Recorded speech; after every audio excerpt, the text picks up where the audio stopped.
Chapter 17-16. Yu was speechless. My mommy is getting married. What's there to be sad about? As he spoke, he cast a sideways glance at him suspiciously and asked disdainfully, "Don't tell me you have a sister fetish?" Gong Jie frowned.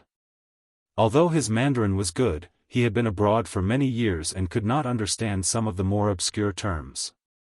For example, this sister fetish, what did it mean? Yu disdained him again in his heart and translated it into English. Gong Jie was stunned. Then, he thought about it seriously and replied, "A little." Yu was even more disdainful now. "In my heart, there are two women in my heart who are the most important in my life. One is your grandmother, and the other is your mommy. Since mommy is the person you love dearly, shouldn't you be happy for her when she finds happiness?" Yu said matter-of-factly.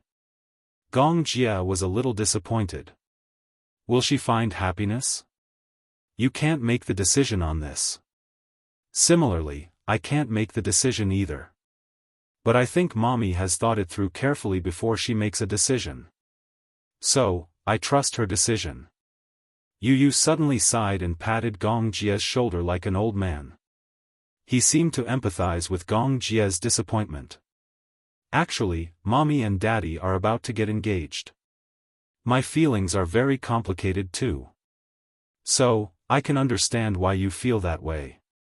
Gong Jie frowned in confusion. Mixed feelings? Then, Gong Jie's lips twitched and he cast a disdainful glance at him. Don't tell me you have an Oedipus fetish?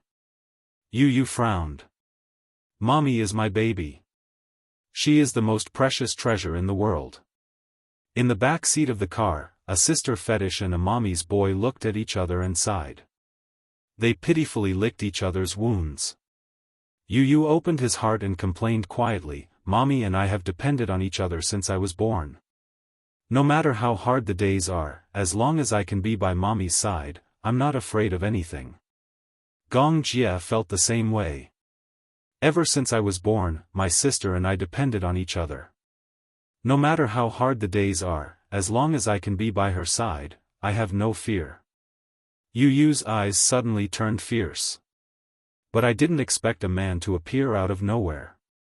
Gong Jie also shared the same hatred. My sister was snatched away. Yu clenched his fists and said, "This man is obviously trying to steal my mommy. I see him as a love rival." Gong Jie said worriedly, "But he is the man that my sister loves deeply." Yu muttered sullenly, "I still have to call this love rival, Daddy." Gong Jie shook his head. "But I don't recognize this brother-in-law." The two of them suddenly looked at each other and stared at each other. Suddenly, they sighed silently and spoke in unison. Then, they hugged each other and licked each other's wounds dejectedly. "I feel like I've lost half my soul when mommy got married. I feel like I've fallen out of love too, but no matter what, as long as it's mommy's choice, I'll." Yu clenched his fists and gritted his teeth. "I'll give her my blessings."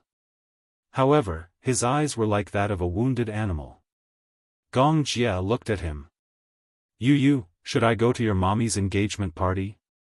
"Uncle, forgive me for being blunt. Are you in the late stages of a sister fetish?" Yu asked quietly. Chapter 17-17. Yu paused for a moment and said, "Mommy would definitely want you to be her witness at such an important moment." Gong Jie narrowed his eyes and seemed to be deep in thought. That night, Yu accompanied Gong Jie to drown his sorrows in alcohol. Gong Jie evoked the sorrow that he had hidden deep in his heart. To be honest, he was happy that his mommy was about to get married, but he still felt a little reluctant to part with her. Initially, he had hidden it deep in his heart. However, when he saw Gong Jie licking his wounds pitifully, he was also affected by his emotions. Hence, the uncle and nephew put their arms around each other's shoulders and shared their disappointment. Of course, Unspoken did not know that Yu was having dinner with Gong Jie. Yu only said that he had something to do and would go home after dinner. Unspoken was still worried, so Yu used Li Hanlin as an excuse and successfully got away with it. As for the other mommy's boy, Xiao, when he found out that his mommy and daddy were getting engaged, he was so happy that he wanted to sit on a helium balloon and fly into the sky. He was so happy. How could he not be happy? From now on, their family of 4 would be happy and harmonious. This was a happiness that he could not even dream of. For dinner, Unspoken made dumplings for dinner. She was in a rare mood and thought that since she was free, she would make some dumplings to eat. She had not eaten dumplings for a long time. Speaking of dumplings, Yu's dumplings were the best. She missed them a little. However, now that Yu was not around, she decided to make them herself. In the end, she had not made dumplings for a long time. Moreover, without Yu's guidance, the dumplings she made were strange and refined. Refined meant that ordinary people would not make dumplings like this. Xiao could not stand it anymore and muttered quietly, Yu's dumplings are not like this. An arrow pierced through the heart. Unspoken clutched her chest and supported her body. It was obvious that she had suffered a great blow. Xiao fiddled with the dumplings, which were either broken or strangely shaped. She muttered to herself, "Is this thing edible?" Unspoken fell to the ground and could not get up. Xiao said disdainfully, "Sigh, we can't do without Yu at home. Mommy, you should eat noodles instead. Daddy should be back very late today." With that, he sat at the table with a bitter look on his face and complained in his heart, "Why didn't you bring me out for a good meal?" She left him alone at home. He felt stifled. Unspoken comforted him. "Xiao, I'm sorry. Mommy isn't in a good state today. Mommy's dumplings are actually pretty good. It's just that I haven't cooked for a long time. Mommy, you can't rely on Yu too much, I feel like Yu has spoiled you too much. Sigh. My heart aches for Yu." Unspoken wanted to vomit blood. It seemed like it did. I was wrong. Unspoken wanted to cry but had no tears. I'll definitely learn how to do housework properly. Mommy, I was just joking. Don't take it seriously. Xiao saw that she was disappointed and said nervously, "Mommy, you don't have to do housework. You just have to be as beautiful as a flower." Unspoken looked at the mess on the table and finally decided to go out and eat ready-made food. Late at night, when Wuxia came back, the 2 little munchkins were already asleep. Unspoken sat on the sofa and quietly read her script while waiting for him to come home. Seeing that he was back, Unspoken immediately went up to him and hugged him. "Why are you back so late?" Chapter 17-18. You've been waiting for me so late again? Aren't you tired? Wuxia lowered his head and stroked her silky hair gently. His lips curled into a doting smile. "If you're tired, go to bed first." "No, I'll wait for you." Unspoken looked up, tiptoed, and pecked him on the lips. She smiled. "Anyway, I'm resting tomorrow." "So, you're making enemies?" Wuxia raised his eyebrows slightly, but his tone was indescribably doting. Unspoken smiled and suddenly thought of something. She asked, "Have you had dinner?" "No." Wuxia took off his coat and hung it at the entrance. He said indifferently, "I had a meeting until very late today, so I didn't have time for dinner." "Then I'll make noodles for you," Unspoken said considerately. After saying that, she ran to the kitchen. Wuxia stopped her. "No." "Huh?" Unspoken turned around and looked at him in confusion. "What's wrong? Aren't you hungry?" "I'm tired of noodles," Wuxia said helplessly. Unspoken was deeply hurt. She seemed to be very passionate about making noodles. It was simple, fast, and ready. Besides, her most perfect cooking skills could only be reflected in making noodles. Indeed, the noodles she made were remarkable. However, no matter how good the taste was, it was inevitable that one would get sick of it after eating too much. Mu Yaja was especially picky when it came to food. Then, what should we do? Unspoken said a little dejectedly, why don't we go out for supper? It's cold outside. Be good and stay at home. After Mu Yaja said that, he suddenly stood up. He lowered his head, unbuttoned his sleeves and elegantly rolled them up to his arms. Unspoken was confused by his actions. You. What are you doing? A certain man said concisely, solving the problem of food and clothing. So, you're going to cook yourself? Unspoken was a little skeptical. Are you sure your cooking skills are okay? Mu Yaja smiled and walked into the kitchen. He took some ingredients from the fridge and then took out a knife and chopping board. Unspoken followed into the kitchen with a look of suspicion. She still felt like she was in a fantasy. It wasn't that she had never seen a man cook. However, in her impression, Mu Yaja seemed to have no connection with the word cooking. Could it be that he knew how to cook? Why hadn't she seen him show it before? You used to cook a lot?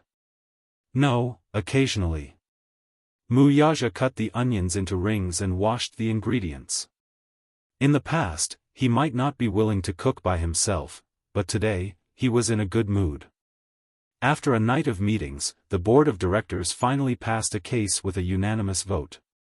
This proposal that had been in a deadlock for several days finally came to fruition, so even if he returned late, he was obviously in a good mood. Since he was in a good mood, it was rare for him to want to cook himself. Unspoken stood at the side and watched curiously. Although she was still skeptical of this man's cooking skills, she had to admit that his cutting skills were very professional.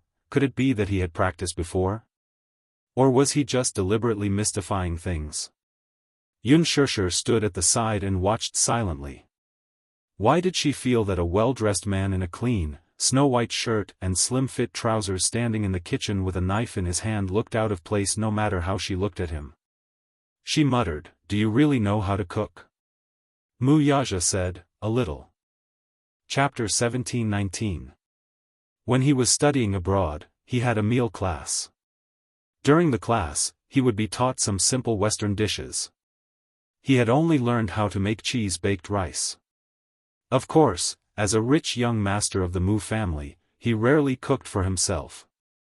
The only time he cooked was when he was in a good mood and wanted to show off his skills in front of Xianxia. In the end, he made a mistake and the oven exploded. The reason was, he had accidentally dropped his phone in the oven and the consequences were obvious. Therefore, Xianxia had a deep impression of that incident. Initially, he was looking forward to his daddy showing off his culinary skills and tasting delicious food. In the end, he heard a loud bang. The kitchen had exploded. Xianxia was shocked when he thought that the villa had been attacked by terrorists, just like the news he had seen on TV. In the end, he realized that Mu Yaja had blown up the kitchen. Therefore, Xianxia hated Mu Yaja's culinary skills for the rest of his life. He felt that he had been wronged. The explosion in the kitchen was an accident. It was caused by a small oversight on his part. Since then, he had never entered the kitchen again. He was treated as a terrorist and was stopped outside the kitchen. Today, he was in a good mood and decided to try the cheese-baked rice again. There were ready-made ingredients at home. Although he was very unfamiliar with his culinary skills, he was very meticulous in his cutting. Every step was done according to the process in his memory. He was meticulous and patient. Unspoken watched quietly from the side. From time to time, she would raise her head to look at his serious and charming side profile. She was very moved.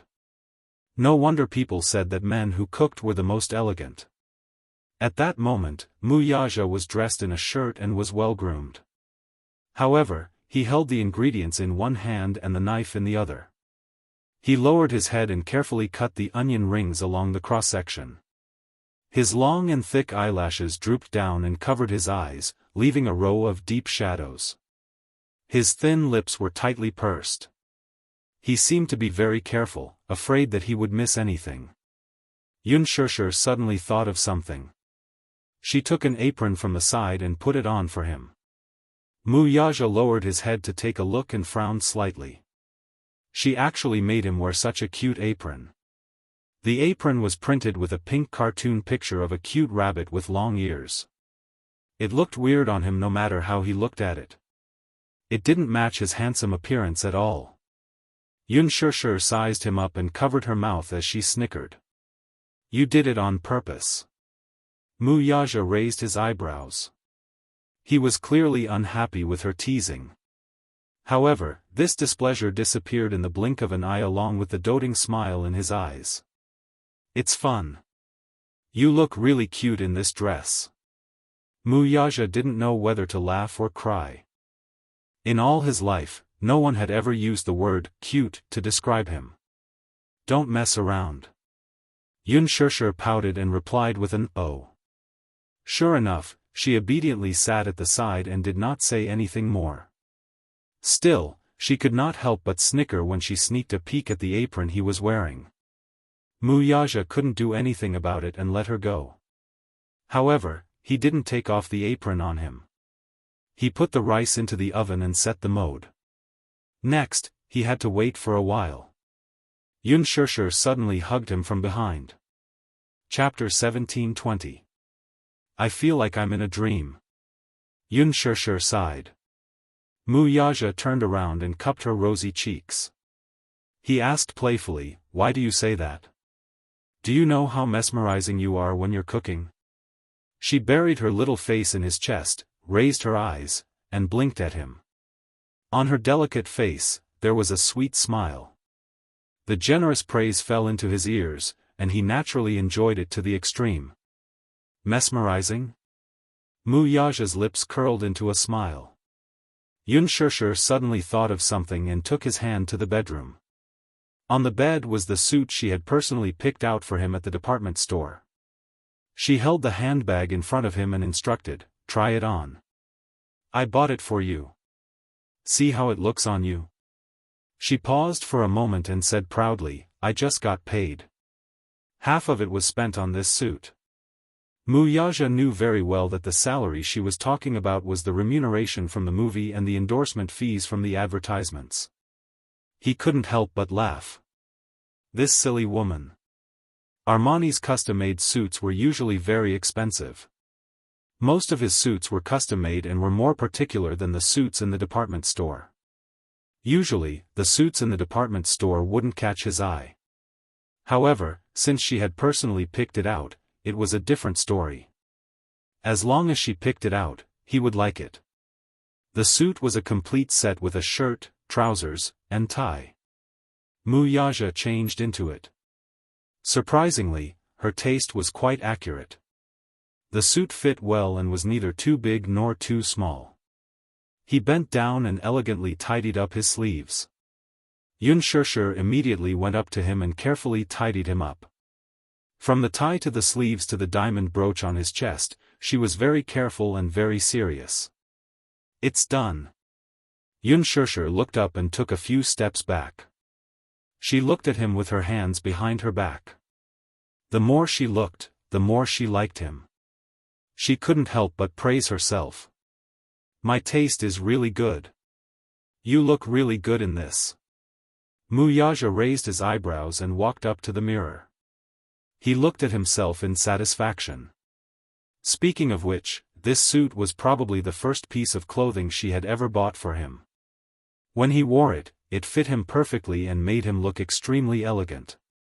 She was very meticulous when it came to choosing clothes. From the fabric, to the style, to the details, she paid a lot of attention to everything. Even someone as picky as Wuxia was very satisfied with this suit. However, in reality, he was a standard clothes hanger. No matter what suit he wore, it would fit him perfectly. Clothes make the man, but when it came to him, it didn't seem appropriate at all. No matter what kind of clothes he wore, he would always look elegant and noble when he wore them. Xianxia looked at it. The more she looked, the more she liked it. She smiled and asked, how is it? What do you think of my taste? Not bad. Wuxia commented sincerely. When we get engaged, you'll wear this, okay? Unspoken asked tentatively, but her heart was beating like a drum. She didn't know if Wuxia would agree to it or not. She had spent 2 million yuan on this suit, but in reality, to him, most of the clothes he wore were very expensive. This price was not considered high-end. She didn't know if he would be interested in the clothes she had bought with his picky taste. Rummaging through his wardrobe, even the lowest quality suit was worth a few million yuan. Chapter 1721. From the bottom of her heart, she really hoped that he would wear the suit that she had personally picked out for their engagement ceremony and appear on such an important occasion. But, she was afraid that he would feel that this suit was beneath his standards. She did not expect Wuxia to agree so readily. Okay. He agreed so quickly that she found it hard to believe. You agreed so quickly? Unspoken was a little overwhelmed by the favor and looked a little surprised. Why? Wuxia adjusted his tie in front of the mirror and smiled deeply. Wearing the suit that Madame personally picked out for the engagement ceremony is more meaningful, isn't it? Do you like it? Unspoken wanted to test his feelings. After all, she hoped that he would sincerely like her taste. I like it. Really? Yes. I like it very much. Unspoken's eyes lit up instantly. She looked him up and down and was as happy as a little bird. He nodded and said that he liked it. To her, it was the greatest affirmation. As long as you like it. What's important is that it suits your feelings. I'm very satisfied. She held his shoulders again, not allowing him to object. Looking left and right, she was satisfied no matter how she looked at him. So good looking. My hubby is really a clothes hanger. No matter what clothes he wears, he looks good. Wuxia had the standard golden body ratio, which made her extremely jealous. Suddenly, the two of them smelled a burnt smell from the kitchen. Unspoken's heart skipped a beat and she was shocked. Oh no? Oh no! Wuxia's expression changed as well. Unspoken anxiously rushed to the kitchen, opened the oven, put on a pair of gloves, and took out the cheese rice. The burnt smell became more obvious and pungent.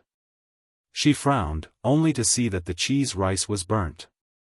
Clearly, the baking had failed. She was instantly annoyed.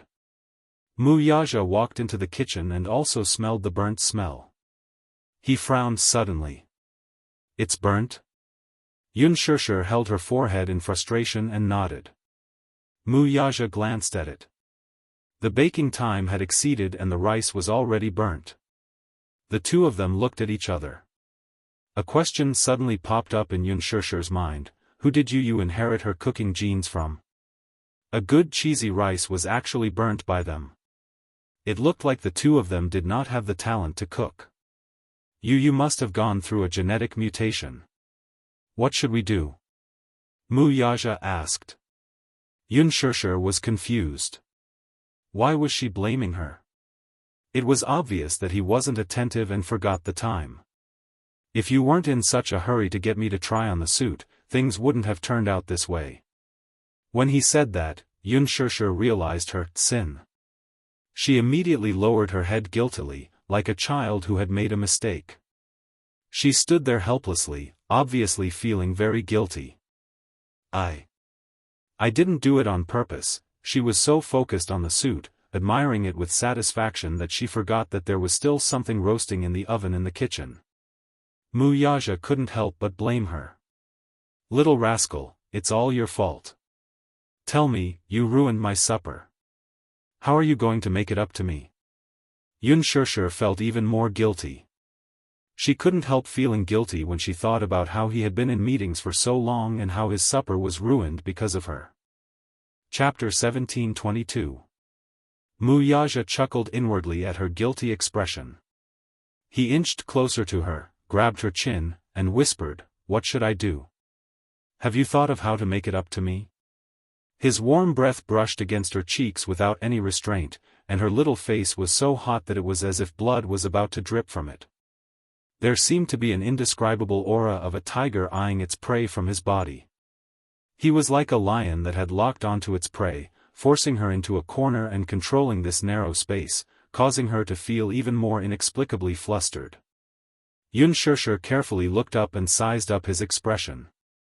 She pursed her lips but didn't dare to look into his eyes. "How do you want me to make it up to you? Tell me." He was determined to let her do as she saw fit. Unspoken thought for a moment and gave him a fawning smile. "How about I make noodles for you to eat?" There were still some ingredients in the kitchen, so making a bowl of noodles should be a piece of cake. Wuxia, on the other hand, had obviously gotten the wrong idea. Sizing her up with a meaningful look, he happily smiled. "Okay." Unspoken suddenly saw a flash of meaning in his eyes and knew that this evil man must have thought in the wrong direction. "Hey! It's not what you think." She hurriedly explained, "I mean, I'll cook noodles for you." "Hey, you're not allowed to think in the wrong direction." Wuxia didn't allow her to explain. He pushed her and smiled playfully. "You're the one who deliberately led me to think in that direction." Shameless. Wuxia's domineering style was vividly displayed at this moment. "You must love how shameless I am." Unspoken was so angry that her cheeks were pink. She stomped her feet and pushed him. "Stop fooling around. I'll go cook noodles for you." With that, she pushed him away and walked towards the fridge. Wuxia tugged her arm and pulled her into his embrace. In the moment she struggled, he bent down and kissed her delicate lips. "I don't want to eat noodles. I want to eat you." He pressed his lips against hers and breathed out a sentence. What followed was an endless kiss. Soft and charming, he was extremely infatuated with her sweet scent. He kissed her deeply and couldn't bear to let go of her for a long time. The interaction between their lips and teeth outlined the primitive impulse hidden deep in their hearts. Unspoken tried her best to suppress the rising desire in her heart. After struggling for a while, under his continuous attacks, she hurriedly retracted her drifting thoughts. "Don't, okay." He easily interrupted her and corrected her. Unspoken, on the other hand, did not know whether to laugh or cry. "Stop fooling around. You didn't eat dinner." "It's not important," interrupted the man, not allowing her to object. "What if the stomach disease acts up again? It's not important." "Wuxia, if your stomach acts up, it'll be very uncomfortable, it's not important." Wuxia held her face intimately and kissed her lips again and again. He looked at her affectionately. "The most important thing now is you." With that, he carried her bridal style into the bedroom and closed the door. A minute later, Yu tiptoed out of the room and glanced disdainfully at the master bedroom, muttering inwardly, "Dirty, dirty, dirty, dirty, dirty. Shame on you. Daddy is getting dirtier." He couldn't listen to it anymore. Chapter 17:23. He woke up in the middle of the night and wanted to go to the bathroom. Just as he opened the door, he saw the two entwined figures in the kitchen, so he tactfully closed the door. It was only when Wuxia carried Unspoken into the bedroom that he came out and went to the kitchen. Looking at the mess in the kitchen, he sighed and quietly cleaned it up. Seriously. She was already a grown-up, yet she was still so troublesome. She made a mess in the kitchen and he had to clean up the mess. He really could not do anything about them.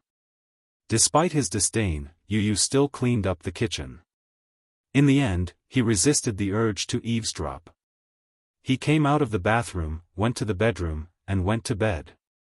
However, on this night, a certain woman was tormented miserably. A certain energetic man was not willing to stop until the wee hours of the morning.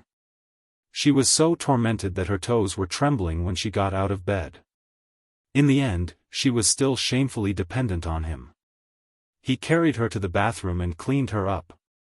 She still had to film a scene tomorrow, so she begged him not to leave too many marks on her body. Although the man restrained himself a little, he still left some ambiguous kiss marks on her body. Xianxia was extremely vexed. She only felt that tomorrow, she would have to sneak into the room with the props and costumes, just like before.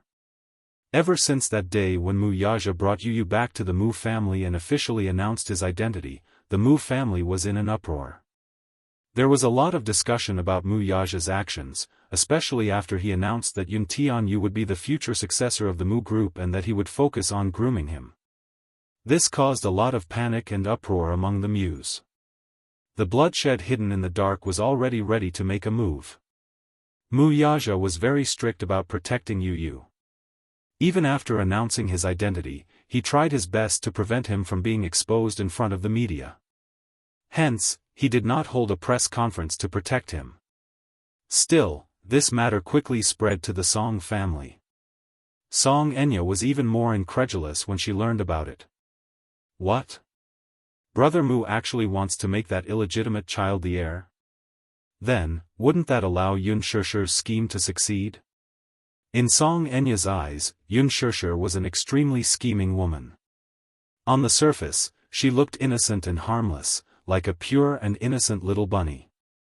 However, it was often people like her who were the most unfathomable. She had used the opportunity of surrogacy to give birth to 2 children. She had secretly kept one of the children by her side and nurtured it. Now that the child had been recognized by the Mu family and had been made the heir, it was only a matter of time before she was recognized by the Mu family. Wasn't this exactly what Xianxia wanted? Wasn't all of her painstaking planning for this day? Just like the royal family in ancient times, if her son was made the heir, then wouldn't she be able to fly up the tree and become a phoenix? Oh my God! What a flawless plan! This Xianxia's methods were really impressive. Half of her ambition had already been realized. She and Brother Mu had registered their marriage, and she was only a step away from entering the Mu family. Song Enya was even more anxious and could no longer hold herself back. Chapter 1724. Min Yu, on the other hand, stood at the side in trepidation. Song Enya had barged into the CEO's office without any explanation. Due to her status, he could not be too harsh on her, but he did not expect that she would refuse to leave after staying in the office for so long. Song Enya, who was sitting on the sofa in a daze, stood up excitedly the moment she saw Mu Yaja return and called out, "Brother Mu." Perhaps due to her hesitation and agitation, she broke her voice the moment she opened her mouth, which was rather strange. Her lack of restraint caused Min Yu to silently criticize her. She's the mayor's daughter, after all. How can she barge into the CEO's office with such fanfare and refuse to leave? She's too immoral. What would it look like if word got out? The main thing was that she had implicated the CEO and would inevitably be criticized. When Mu Yaja saw her, he frowned and walked straight to his desk. After putting down the documents, he sat down and asked coldly, "Why are you looking for me?" I called you, why didn't you pick up?" "I was in a meeting." "Have you been in a meeting all day?" she asked with some dissatisfaction. Her tone was like that of a wife who was questioning her husband for not picking up her calls. It would be normal for her to ask such a question to Xianxia, but it was inappropriate for her to ask such a question given her status. Song Enya, however, did not notice it at all. Mu Yaja looked up at her with some dissatisfaction but did not say anything in the end. "Yes. Are you that busy? It's the end of the year, and the cases are piling up." It was rare for him to give such an explanation, but the implication was that he was very busy now and should not be disturbed. Alas, the Missy's EQ was notoriously low. Of course, she did not pick up on the warning in his words and continued to stay. "Even if you're busy, you should take care of your health. I heard from your executive assistant that you haven't eaten lunch again today. Are you hungry now, Brother Mu?" As she spoke, she walked to his desk and sat down on the chair beside him like a virtuous wife visiting her husband at work. "If you're hungry, I'll order takeout for you." "How about that?" "No need." "Then, are you thirsty? Shall I make you a cup of tea?" No need. She pouted in dissatisfaction. What exactly do you need, then? Mu Yaja looked up at her and said meaningfully, I need silence. Song Enya felt awkward the moment she heard that. After a long silence, she said with some grievance, I don't want to disturb you at work, but there's something I need to hear from you personally. Speak. Mu Yaja's words were concise and comprehensive. She pondered for a moment before carefully probing, Brother Mu, are you married to Yunshishi? As soon as she finished speaking, she saw Mu Yaja's expression darken. A cold glint flashed across his eyes. He raised his head and his cold gaze fell upon her, but there was a hint of displeasure in it. Song Enya, did you investigate me? He had never called her by her name, but this was the first and only time he had done so. Calling her by her full name was a sign of reproach. Be it his expression or his tone, it showed that he was extremely displeased at this moment. Chapter 1725. Seeing that the situation had reached a stalemate, Minyu felt awkward. He was also someone who knew how to judge the situation. Sensing that something was amiss, he quietly retreated from the office and closed the door behind him. At this moment, only Mu Yaja and Song Enya were left in the spacious office. Without the presence of an outsider like him, Song Enya completely put down her airs as a missy and begged for his forgiveness. Brother Mu. I'm sorry. Don't misunderstand, I didn't investigate you on purpose. Song Enya explained helplessly in an attempt to appease his anger. However, Mu Yaja's face grew colder as he looked at her. His cold gaze made her feel somewhat unfamiliar. Mu Yaja's thin lips parted slightly, but his tone was extremely cold. If you didn't investigate on purpose, then you investigated me. Song Enya found it hard to defend herself. She bit her lower lip, feeling conflicted. Mu Yaja coldly said, Song Enya, I'm warning you, whether I'm married or not, and who I marry, is none of your business. If you have the energy, spend it on other things. Brother Mu, how can you say that? Song Enya was angry and aggrieved. Her eyes were red and moist as she glared at him with tears in her eyes. I'm just concerned about you. Mu Yaja reprimanded in a deep voice, I don't need this kind of concern. Song Enya was stunned as if she had been struck by lightning. Mu Yaja's handsome eyes were cold as he stared at her. Just one look from him was enough to pierce her skin.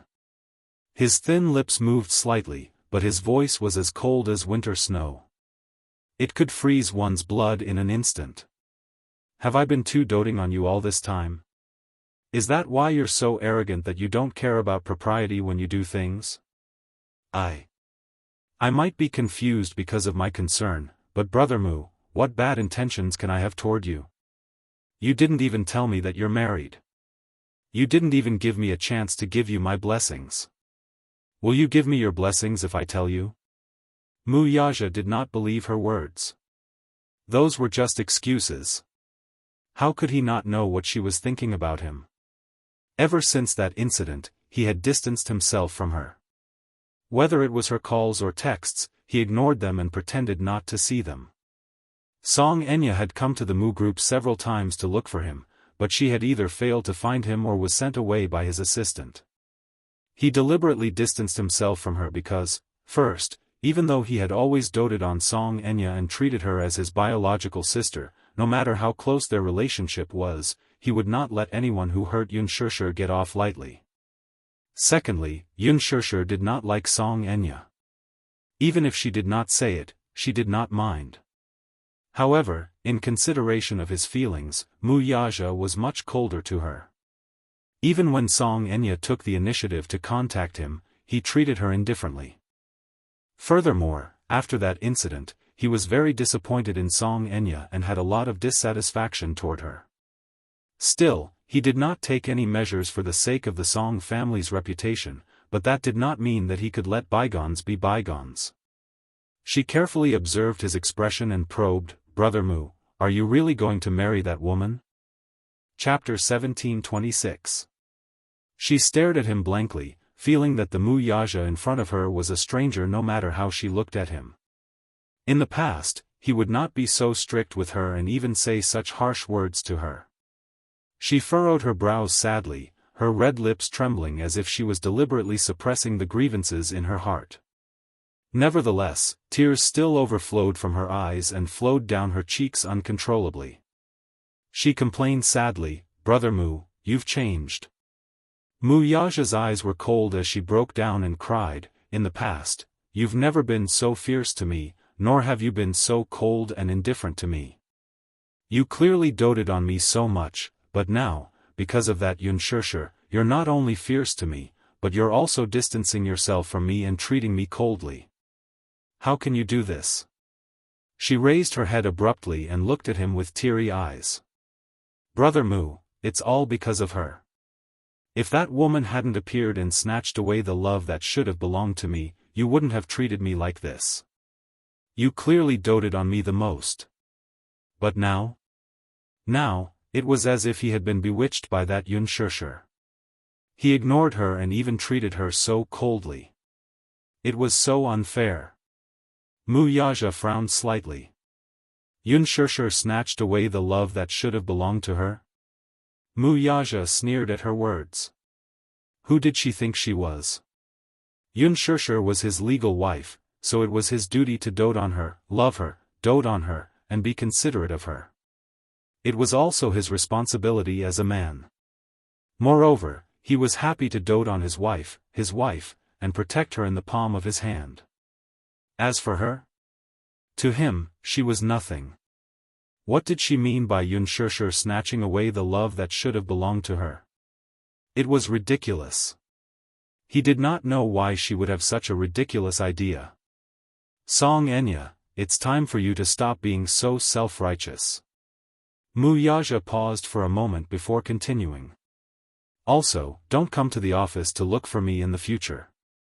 If my wife finds out, she'll be unhappy. The unspoken doting was reflected in his tone and expression. At the mention of Yunshirsher, he addressed her intimately as Madam. The adoration in his eyes was unprecedented, making Song Enya extremely jealous. Madam? He actually addressed Yunshirsher in such an intimate manner? How could he? Song Enya was so jealous that her teeth were about to shatter from gritting them, but in front of Mu Yaja, she had no choice but to force a smile. Brother Mu. Some women aren't like what you see. Maybe, on the surface, she looks innocent and harmless, but in reality, she's very shrewd. Do you think she truly loves you? After a pause, she continued as if she did not notice Mu Yaja's darkening face. You're the head of the Mu family and the CEO of Disheng Financial Group. Do you really think she's with you just because she wants to be with you? I've long suspected that her motives were impure. Now, there's news from the Muse that you've announced that Yun Tianyu will be the successor of the Mu Group. Isn't this exactly what she wants? She's been scheming for 7 years, isn't it all for this moment? Could it be that you really can't tell that all of this is because of her ambition? Brother Mu, wake up. Don't be blinded by this woman. Shut up. Chapter 1727. Brother Mu, how dare you ask me to get lost? Song Enya asked in a daze, her eyes widening in disbelief. She did not expect that Mu Yaja would say such cruel words to her for Yunshirsher. Shut up and get lost? He actually asked her to get lost? Why? She was reminding him out of goodwill. After all, in a circle like the entertainment industry, materialistic and extravagant, women from the entertainment industry were more or less shrewd. What about him? He did not listen to her advice and instead asked her to get lost? Song Enya was aggrieved and heartbroken. Even though she bit her lower lip hard, bean-sized tears still flowed uncontrollably from her eyes. Mu Yaja, on the other hand, was disgusted by her pitiful appearance. In the past, he might have felt some pity for her, but now, he felt extremely disgusted by her. Get lost, I don't want to see you. Brother Mu. Song Enya was aggrieved and embarrassed. She stared at him with tears in her eyes, her face full of uneasiness. Only women understand women the best. The Yunshirsher you see, the innocent and beautiful woman you see, is just an illusion. She's an actress, and her acting skills are so good. Everything she shows in front of you is just an act. How can there be such a naive woman? She's just putting on an act. She's obviously using someone else's womb to give birth and hiding the child by her side in a dignified manner. She's scheming so that she can rely on her child's status in the future. Crash. Wuxia finally lost his patience. He grabbed the teacup beside him, raised his wrist, and splashed the tea in the cup on Song Enya's face. Min Yu had brewed and cooled the tea for him before he had a meeting. The tea was still warm. It splashed all over her exquisitely made-up face. The steep tea leaves stained her face, eyelashes, and lips, making her look extremely pathetic. Song Enya was stunned for a moment. The moment she was splashed with tea, her mind went blank and stopped working. However, when she came back to her senses, a huge sense of grievance washed over her, as if it was the end of the world. Great grief welled up in her heart. The corners of her lips twitched a few times, and her chest heaved up and down with sorrow. Tears gushed out uncontrollably. She was hurt by the person she loved the most and was even mercilessly humiliated. How exactly did she feel? At that moment, Song Enya even had the urge to die. In her heart, Wuxia was a godlike existence, whom she had always respected and admired, but reality gave her a hard slap. Brother Mu. How dare he humiliate her like this? However, the Missy's first reaction was not to feel humiliated but to feel uneasy and fearful. Did he hate her? No, she couldn't hate him. Song Enya looked at him with teary eyes, seemingly wanting to say something. Loving someone who did not love him, loves am. However, the saddest thing was that the man she loved would never turn around to look at her even though she was already in the dust. She did not beg him to like her, though. She was willing to silently protect him for the rest of her life, even if she did not have a status. She would rather Wuxia's fiancé be Mu Wanru. At least, Mu Wanru and him would be husband and wife without any status. At least, he did not have any woman in his heart. Chapter 1728. To put it bluntly, no one else could have what she could not have, either. Song Enya bit her lower lip tightly as the tea on her face slid down the wrinkles on her skin. More than half of her meticulously applied makeup was ruined by the impact of the tea. She lowered her head, her face ashen and filled with despair and grievance. She did not want him to see her in such a sorry state, so she said with a dead heart, "Brother Mu. It seems that I've disturbed you. I'll leave first. I'll look for you next time." With that, she stood up, pushed the chair away, and turned to retreat toward the door. Wuxia, however, said coldly behind her, "My wife doesn't like you, so don't come looking for me in the future." Song Enya's heart trembled when she heard that. She turned around abruptly and stared at him for a long time. Her face was pale, but the corners of her lips curled up as tears gushed out uncontrollably. "Brother Mu, don't be angry with me. Okay. Okay. I'll be obedient, okay? I'll listen to you obediently. I won't come looking for you until you've cooled down, okay? I beg you, don't abandon me." If he really hated her from now on, it would be like the end of the world for her. Song Enya cried helplessly like a child. If it were in the past, Wuxia's heart would probably soften because of this. However, looking at her now, more than half of her exquisite makeup was ruined, revealing her original bare face. On the surface, she looked innocent and harmless. When he thought of the things she had done behind his back and hurt Yunshirsher, he could no longer feel heartache for her. Perhaps, when there was someone important enough in his heart, others would seem unimportant. He did not care what this woman, whom he had doted on since they were young, would think of him because of his outburst this time. He did not value her. As long as his woman did not like someone, he would not come into contact with them. Mu Yaja ignored her. He lowered his head coldly and made a call to Minyu to clean up the mess in his office. Minyu had just pushed open the office door when he was startled to see Song Enya's ghastly pale face. He patted his chest, obviously frightened, but he couldn't show it on his face. To be honest, Song Enya's current state was rather pitiful. Her originally pretty face and exquisite makeup had been splashed all over with tea leaves on her face, making her look extremely miserable. What was more disgusting was, it turned out that Song Enya's beautiful looks were all done with makeup. Half of her face had taken off her makeup, and she no longer had any spiritual energy. She looked plain and ordinary. It seemed that the so-called beauties were just packaged at a later stage. The so-called socialites of the capital, the daughter of the mayor, were just ordinary people. Clean up the table, Mu Yaja ordered.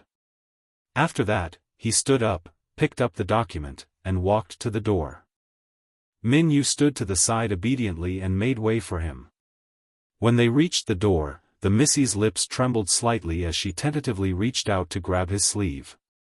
Mu Yaja, however, seemed to have eyes on the back of his head as he evaded her ruthlessly with an expressionless face. Song Enya reached out to grab air and watched helplessly as he slammed the door and left. The loud bang seemed to show how displeased he was. The sound of the door closing was so loud that even Minyu, who was standing at the side, was shocked and dumbfounded. Chapter 1729. Once he was done tidying up the office, he would have to inform his subordinates to act according to their mood. He hurriedly tidied up the table. The CEO's office was not a place where just anyone could enter. It was equipped with a dedicated cleaner and assistant. Other than some important directors of the consortium, Minyu was probably the only one who could enter and leave freely. He was also the one who delivered the important documents. After Mu Yaja slammed the door and left, Song Enya seemed to have lost all her strength.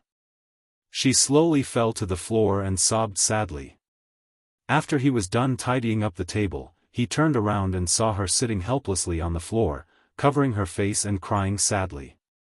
He walked over and asked kindly, "Miss Song, should I get someone to send you back?" He kindly reminded her, "Miss Song." Song Enya, who was already in a state of despair, was annoyed by his repeated disturbances. She raised her head and yelled, "Don't bother about me." Minyu frowned, angered by her rudeness. However, given his status, he could not be calculative with her. He smiled elegantly and calmly said, "If you feel sad, you can find a corner and cry. At least think of a way to clean yourself up first. You look quite ugly like this. Besides, you're disturbing me by sitting here." "What?" "The boss has a serious case of misophobia. You're dirty, so don't dirty the office. He'll be angry again when you come back," he said expressionlessly. "You." Song Enya could hear the sarcasm in his words. She raised a brow and glared at him angrily. He smiled slightly but was not afraid of the threat in her eyes. He said coldly, "Please leave, okay? Okay. Okay. You're all chasing me away, right? I'll leave." With that, she got up and made to leave. Minyu called out from behind, "Please wait a moment." She turned around. "What do you want now? Don't forget your bag." He passed her Gucci handbag to her. She was flustered and exasperated. Snatching the bag from his hand, she turned around and slammed the door behind her. After she returned home, she locked herself in her room and did not come out. When Song Yunshi came back, she knocked on the door, but no one answered.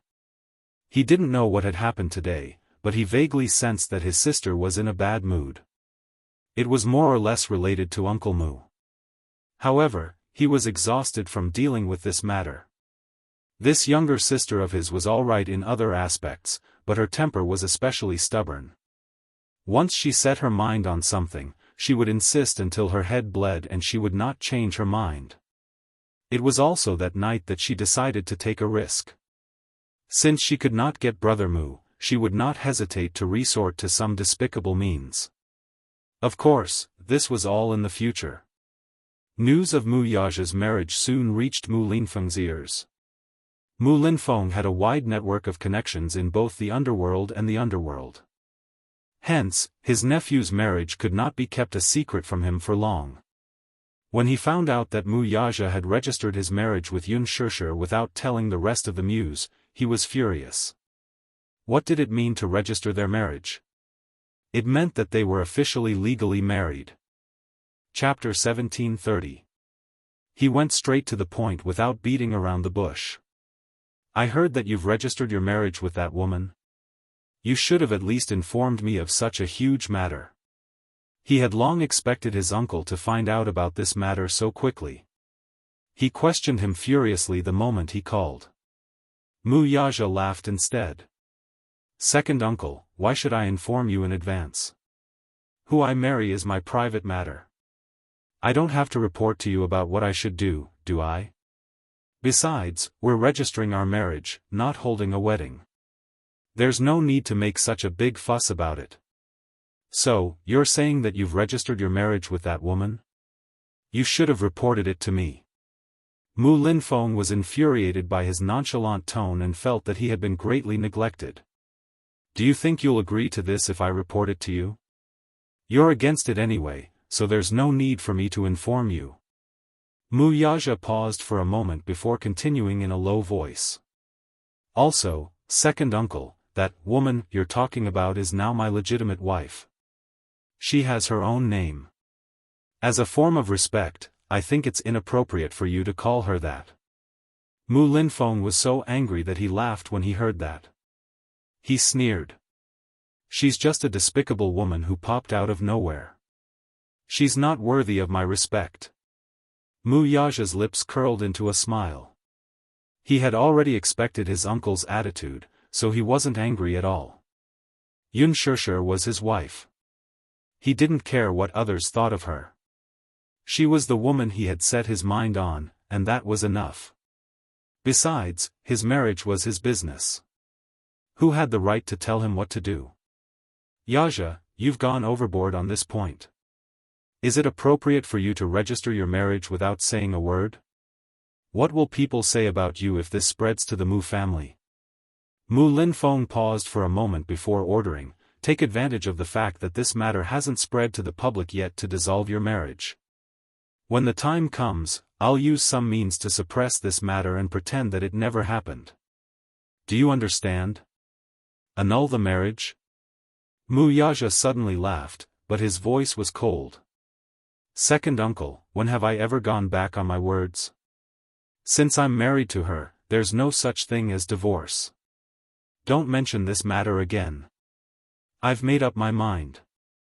Mu Yaja sat down on the sofa with his legs crossed elegantly. He held his cell phone in his hand, but he appeared nonchalant and relaxed. On the other end, Mu Linfeng was infuriated by his resolute attitude. He did not utter a word, but his heavy breathing could be heard through the phone. It was obvious that he was eyeing him covetously. It seemed that he was very angry. Are you really determined to marry her? Mu Linfeng's question was met with affirmation from Mu Yaja. I've already decided. I hope second uncle can fulfill my wish. In your dreams. Mu Linfeng retorted angrily, I'll fulfill your wish. If you want to get married, sure. However, it couldn't be that woman of unknown origin. You've been getting more and more out of hand recently. First, you suddenly brought back a child and announced his identity as the successor. Then, you registered your marriage with this woman. Are you out to ruin the Mu family's reputation? Ruin the family's reputation? Chapter 1731. Second uncle, didn't you ask me to get married as soon as possible? Now that I've fulfilled your wish, I'm marrying a wife, having a child, and holding a grand wedding in the future. Yu is very outstanding and smart. With some training, she'll definitely become a great talent in the future. She'll surpass her master and be a better successor than me when she grows up. As for Xianxia, she's gentle and skilled. I owe her a lot and don't want to mistreat her anymore. Huh. You don't want to mistreat her, so you're sacrificing the Mu family's reputation. You even said that you want to hold a grand wedding. I think you're determined to throw the Mu family's reputation to the ground. Mu Linfeng continued without waiting for him to reply. What kind of woman is Yun Shishir? She was just a tool for the Mu family to give birth to a child. The contract clearly states that after giving birth, she can't cause any trouble for the child's custody. But what about her? Not only did she hide the child by her side, but she even tried to use him to elevate her status. Is that even possible? What will others think of the Mu family if this gets out?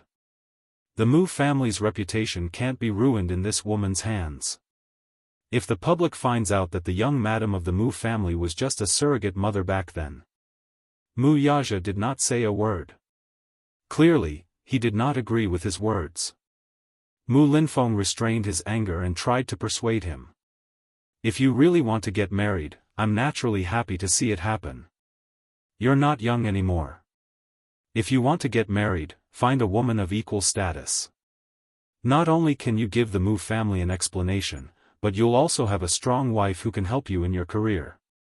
When the time comes, you'll have stabilized your foundation and no one will be able to shake you. Isn't that the best of both worlds? But what about you?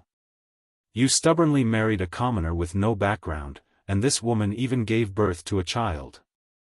Wouldn't it be bad if word got out that she had a child out of wedlock? Even if she had a child out of wedlock, he's still my son. Mu Linfeng was exasperated. But the public doesn't care about this. They all thought that Mu Yichen was Mu Wanru's son. Now, although the outside world knows that you and Mu Wanru have broken off the engagement, they still don't know who Mu Yichen's biological mother is. If this news gets out and the outside world learns that the Mu family used surrogacy, it will definitely affect the Mu family's reputation. I don't care. I've made up my mind. Anyway, I can't annul our marriage. No matter what second uncle says, it's useless. Mu Yaja's attitude was very firm, leaving no room for negotiation. Mu Linfeng flew into a rage out of humiliation. He was speechless for a moment before he suddenly took half a step back. It's fine if you insist on not canceling the engagement. If Yun Shishir wants to enter the Mu family, she can. Second uncle will give you half a step, but... You want to have a grand wedding? That's impossible. What do you mean? She's married, but she can't say anything. Since you want to marry her, then there's no problem with her being your concubine. However, you mustn't spread the news of your marriage. She's your legal wife, but in name, she can only be considered as a concubine at most. This is second uncle's biggest concession. Concubine? Mu Yaja frowned when he heard this.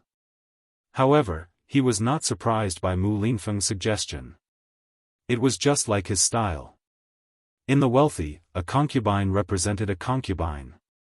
In ancient times, she was just a concubine and could not be brought up in public. Chapter 1732.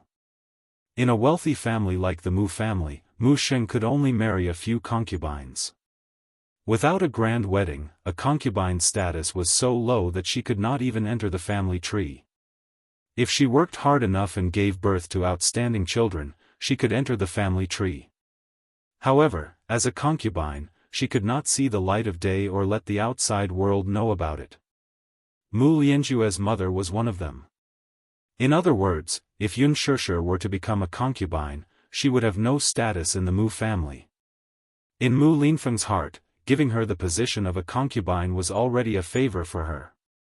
For a commoner with no background and no powerful maternal family to be able to marry into the Mu family, it was already considered a blessing from her ancestors. Moreover, it was not as if he did not know what kind of person Yun Shishir's biological mother was. She was just a lowly singer from a nightclub in the capital. Only Mu Sheng, that old thing, would treat her like a treasure. Even if her biological mother's identity was concealed, Yun Shishir's adoptive parents would still be known by the public. By then, the Mu family's reputation would be greatly tarnished. The story of a commoner and a noble prince would probably only appear in fairy tales. Reality was so cruel. He could not be blamed for being snobbish. A woman like Yunshurshu could not enter the Mu family. However, since he insisted on marrying her, if Mu Yaja insisted on being stubborn, who knew what earth-shattering actions he would take? If he were to create some outrageous news, he would be too ashamed to face others. Since that was the case, why not take a step back? His original intention was to let Yunshurshu enter the family as a concubine and let Mu Yaja marry a woman from a powerful maternal family. It did not matter if they had feelings for each other or not.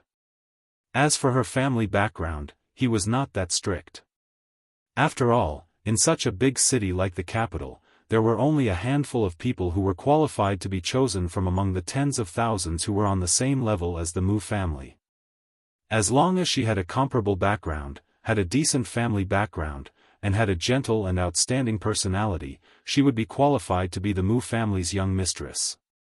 This way, he could make appropriate concessions for Yunshurshu's entry into the family. Even a ghost would know what Mu Linfeng was scheming at the moment from his cold words. Mu Yaja frowned, but suddenly let out a cold laugh. Second uncle, what era is it now? You're still talking about concubines and whatnot? Forget it. If I marry her, she'll be the young mistress. There are no other options. You. Mu Linfeng was at a loss for words. You brat, why are you so stubborn? You're the stubborn one, aren't you? Haven't I already told you that I, Mu Yaja, have never been so incompetent that I need to rely on a woman to establish my position? I'm not that kind of mediocre person. Second uncle, don't think of me as someone who has to marry a woman with a good family background in order to stabilize his foundation. There's no need for that. Mu Yaja laughed coldly, his tone somewhat arrogant. He had the right to say this. Of course, Mu Linfeng's support was indispensable for him to be able to sit in this position. However, how could a man without any ability stand out in such a treacherous and sinister family? Chapter 1733. He was extremely confident and conceited. One could even say that he was proud of himself. He believed in his own abilities and didn't need to use marriage to secure his position. He despised such methods the most. Mu Linfeng was about to go mad with anger. This rascal was the worst at this. You insist on doing this? Can't you listen to my advice? Marriage is a matter of parents' orders and matchmakers' words. How can you treat it as child's play? Your parents aren't around now, and as your elder, I'm giving you some advice. How can you not listen? Second uncle, you should know who's the head of the Mu family now. Mu Yaja reminded him coldly. Mu Linfeng choked on his words. Since I'm the person with the highest authority in the Mu family, do I need others to decide my marriage and who I marry? Your era is over. It's my era now. You have no right to interfere with what I want to do. After a pause, he said, that's enough. It's useless to say more. You don't have to say too much either, lest you hurt our relationship. Ha! His words were mocking and didn't give him any face. He didn't want to argue with this stubborn old man either. Mu Linfeng was so angry that he was about to have a stroke. He panted heavily on the other end as if he was about to pass out. After a long silence, he said angrily, fine. You're stubborn. You're the most stubborn. If you don't like my idea, it's obvious that you don't care about me. Ha ha. You're the head of the family, so you have the most seniority, right? I think you're really arrogant now that you're the head of the family. So much so that you don't care about me now. You really don't know what's good for you. If you're so capable, you can get married. If you want to hold a wedding, don't use the Mu family's capital. You can't touch a single cent of the company's accounts either. Let's see what you're capable of after leaving the Mu family. With that, Mu Linfeng hung up angrily. Mu Yaja tossed his phone aside, clearly indifferent. At night, Mu Yaja made an appointment with Lu Jinyu. Rather than calling it an appointment, it was more like a summon. The meeting was at a private clubhouse. When Lu Jinyu arrived, Mu Yaja was in the billiard room and had just scored a shot. When he saw Lu Jinyu, he put down his cue stick and looked up. "You're here. Boss's summons, I can't be late even if I'm in a hurry." Lu Jinyu took off his jacket and the waiter brought him some drinks. He casually picked up a glass of red wine and took a sip before smiling comfortably. "Boss, is there something important you want to talk to me about now?" Lu Jinyu, the man who addressed Mu Yaja as boss, was an important figure and was also Mu Yaja's friend for many years. Although they were friends, their relationship was probably closer than that. Mu Yaja had established his own connections outside of the Mu family and secretly cultivated some of his own forces. Other than the Mu family's businesses, he also had his own personal assets and family business. Just as he said, he didn't leave the Mu family with nothing. However, without him, the Mu family would only be a wasteland. Back then, he was groomed by Mu Linfeng to be the successor. As the helmsman, he had worked hard and contributed a lot to the Mu family's success. However, he wasn't a fool. He wouldn't sacrifice himself for the sake of the Mu family. Chapter 1734. Until now, he could say that the assets under his name were not comparable to the Mu family's. However, with the connections he had set up over the years and the inextricable business network, his foundation was already very stable. Lu Jinyu was one of the forces he had groomed. It could be said that he was his trusted aide. He was very capable and very loyal.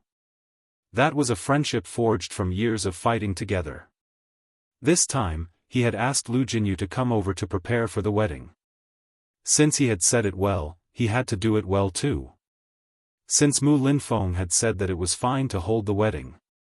However, he could not use a single cent of the Mu family's assets. He had listened and done so.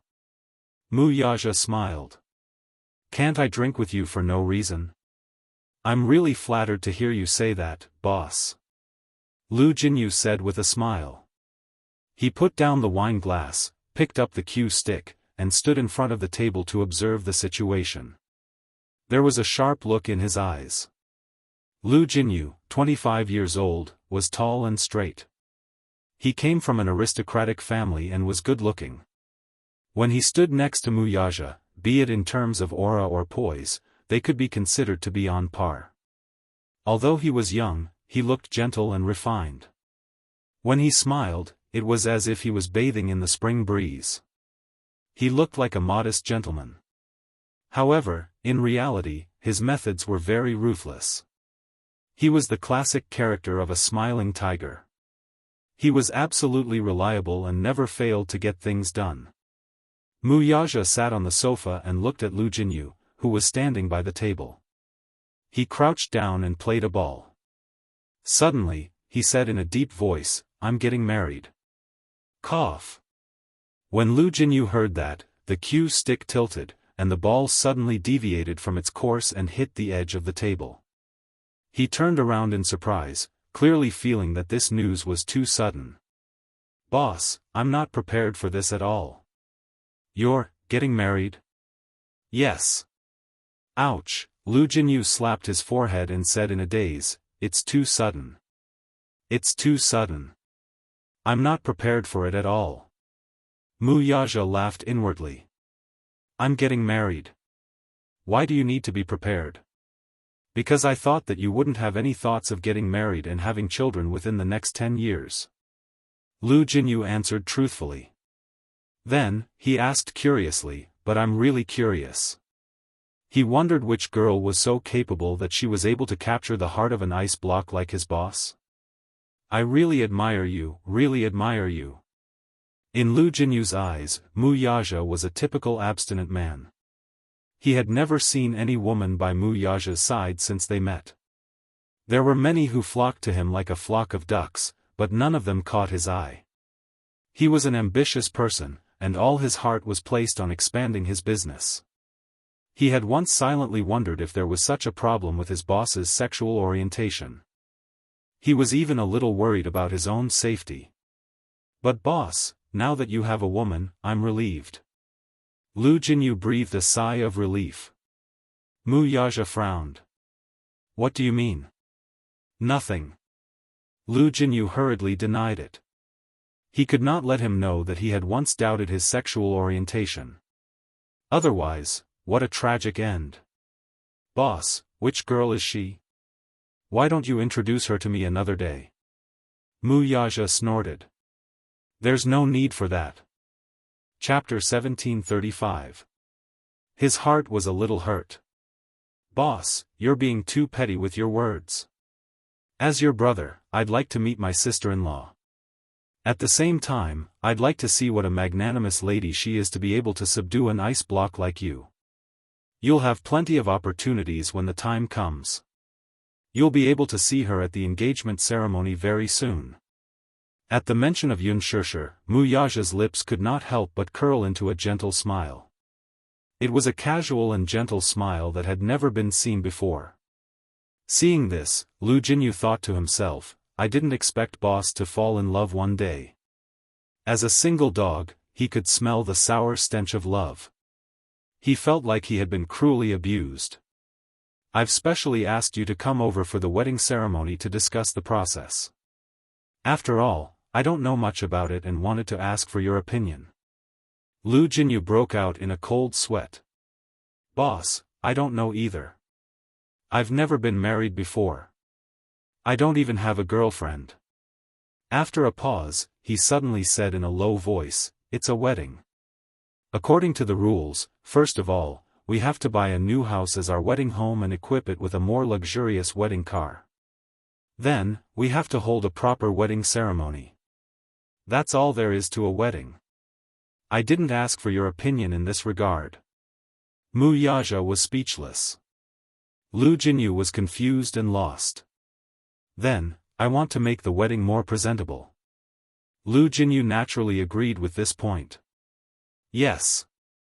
It has to be. Boss's wedding must be grand.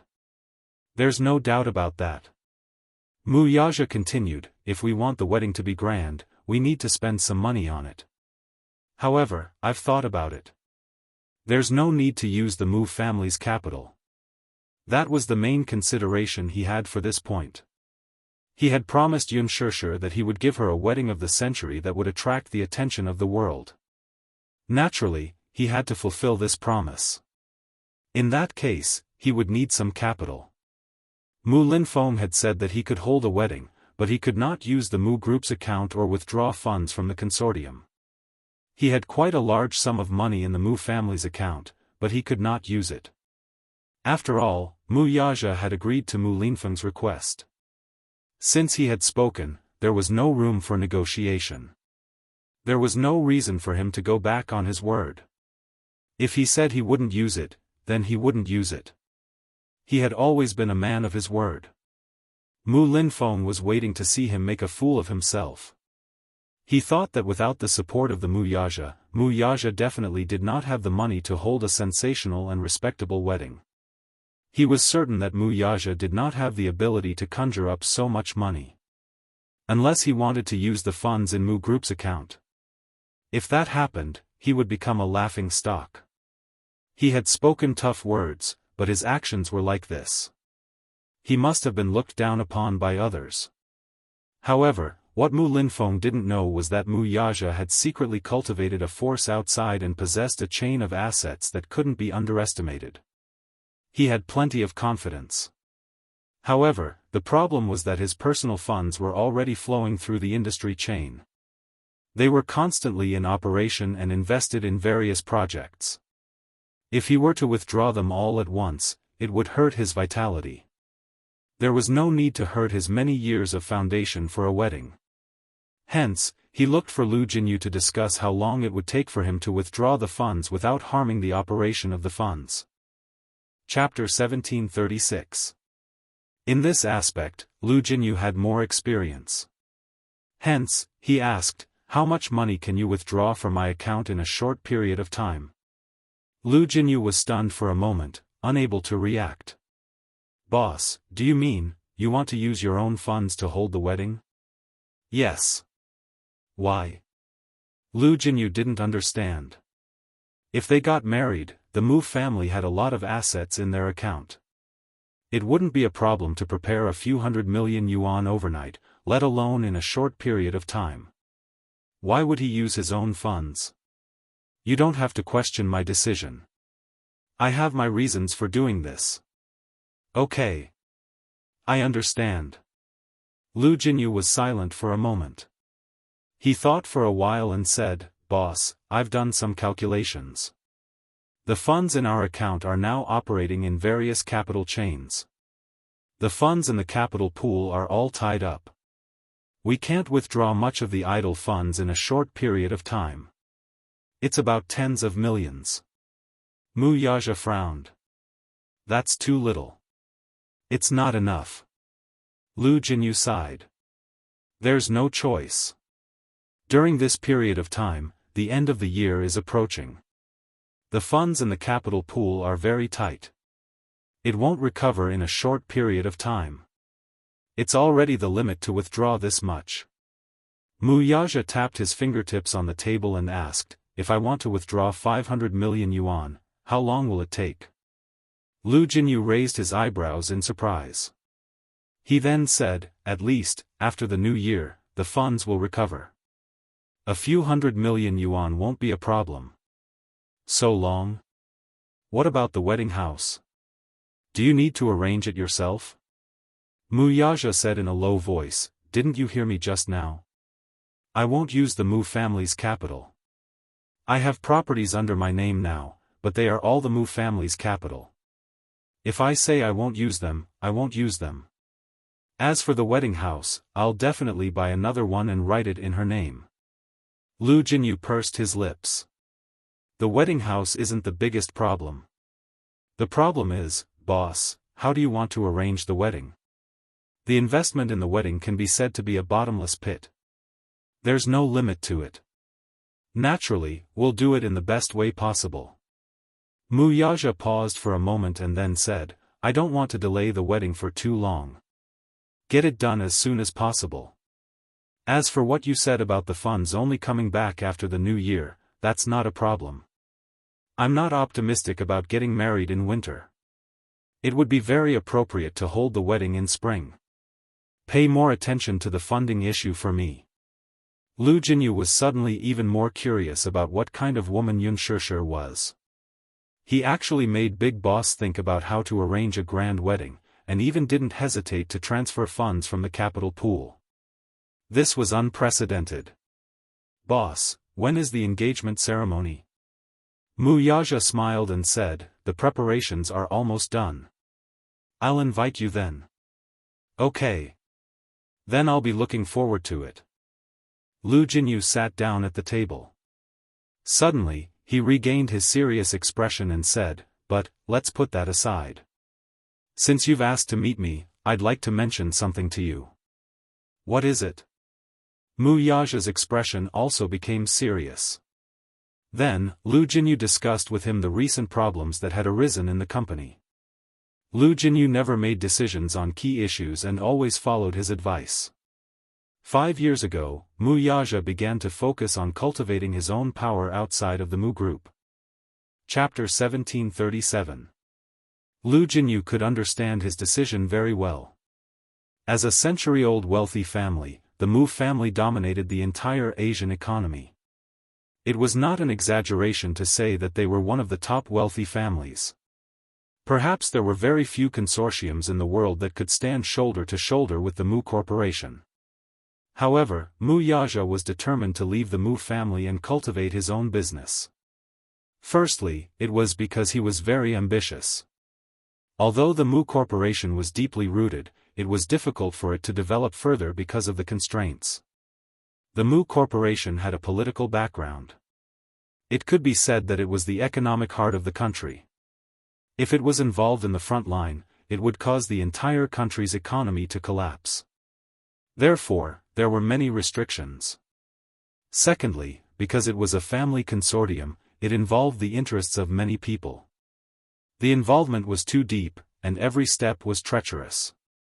Therefore, he was determined to establish his own Xingyu financial group with his many years of experience and connections in the Mu Corporation. After 3 rounds of financing, it gradually got on the right track. Until now, the Xingyu financial group's development momentum was majestic. It had become a force that could not be underestimated. Under the name of the Xingyu financial group, there were 4 major companies. Among them, the first company, EasyBuy, was a senior shopping website established 7 years ago. When the website was first established, no one cared about it. However, Mu Yaxia had a unique insight. As early as 7 years ago, he saw the development momentum of online shopping and invested in it. A year ago, EasyBuy was listed on the Hong Kong Stock Exchange and had a huge market value. In addition to the shopping website, Mu Yaxia was also involved in many other industries. In addition to real estate, resorts, and financial services, there were many undeveloped emerging industries with limitless potential.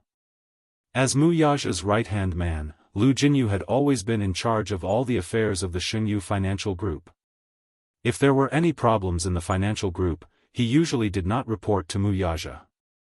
Instead, he handled it himself. He had business talent and unique skills, so he could often take charge of the overall situation. However, if it was more important and troublesome, Lu Jinyu would refer to Mu Yaxia's opinion no matter what. He listed out all the big and small problems that had recently occurred in the company to him. Mu Yaxia gave his own suggestion. The two of them discussed for a long time and actually hit it off tacitly. That's what I was thinking as well. I didn't expect that I would agree with you. There are some things that you don't have to ask for my opinion. I believe that you can handle things well. After all, I have my eyes on you. You have the ability.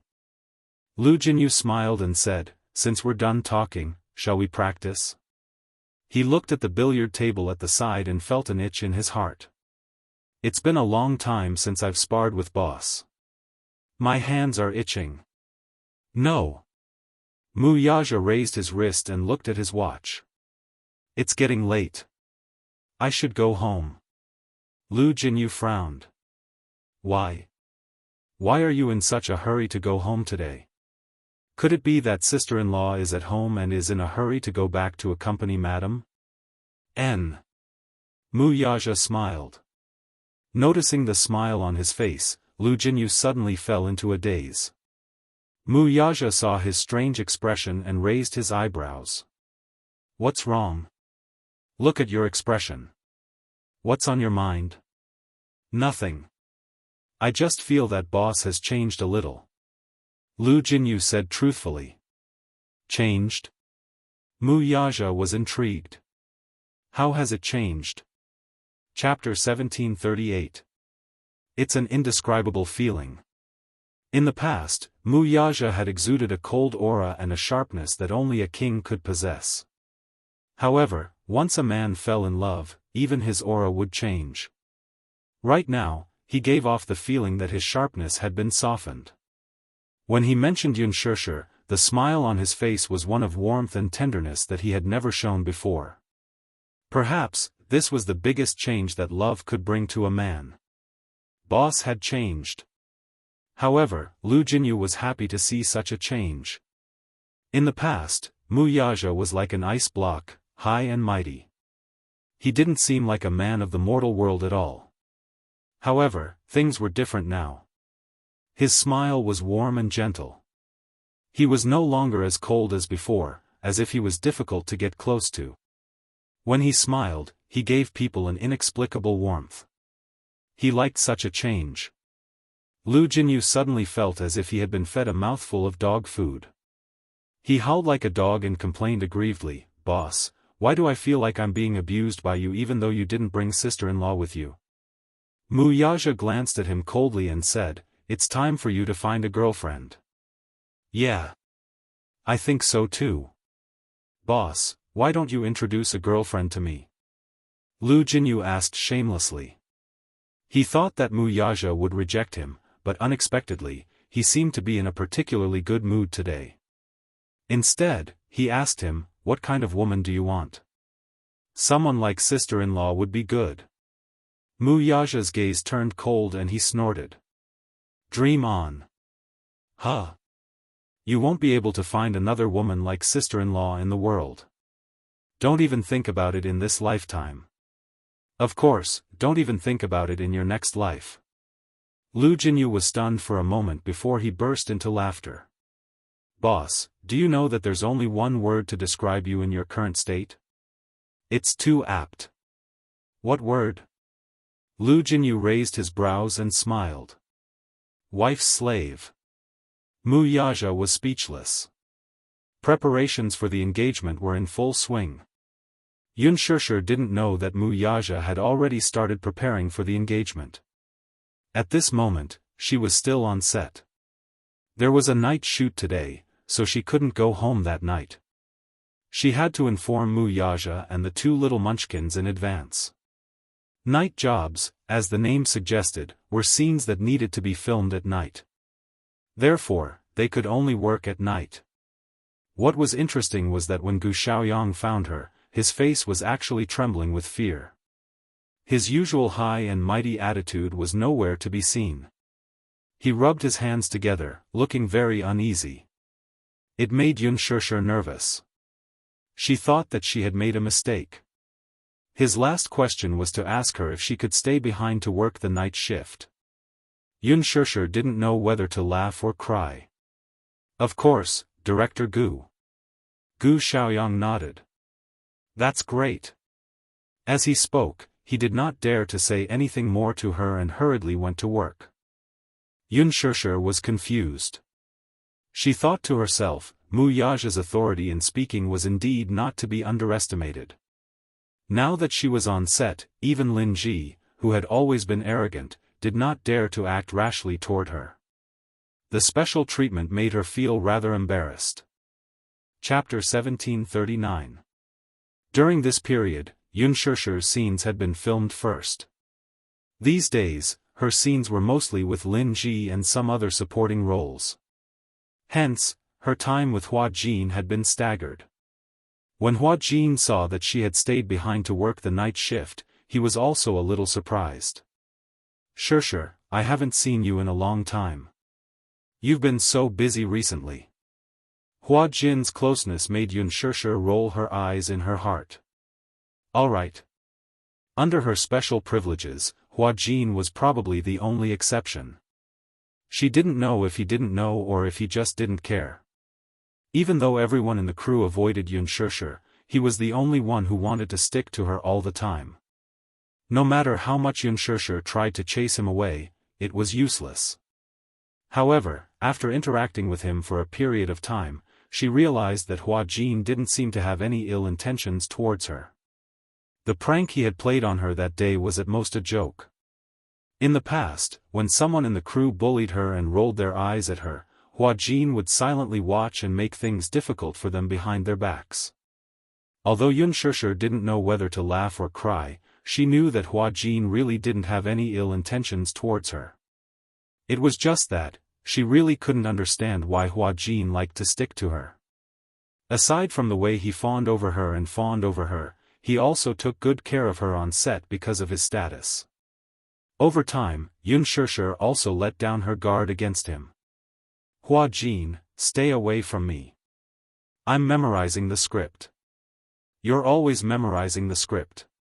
You really don't have any interest in life," Hua Jin said quietly.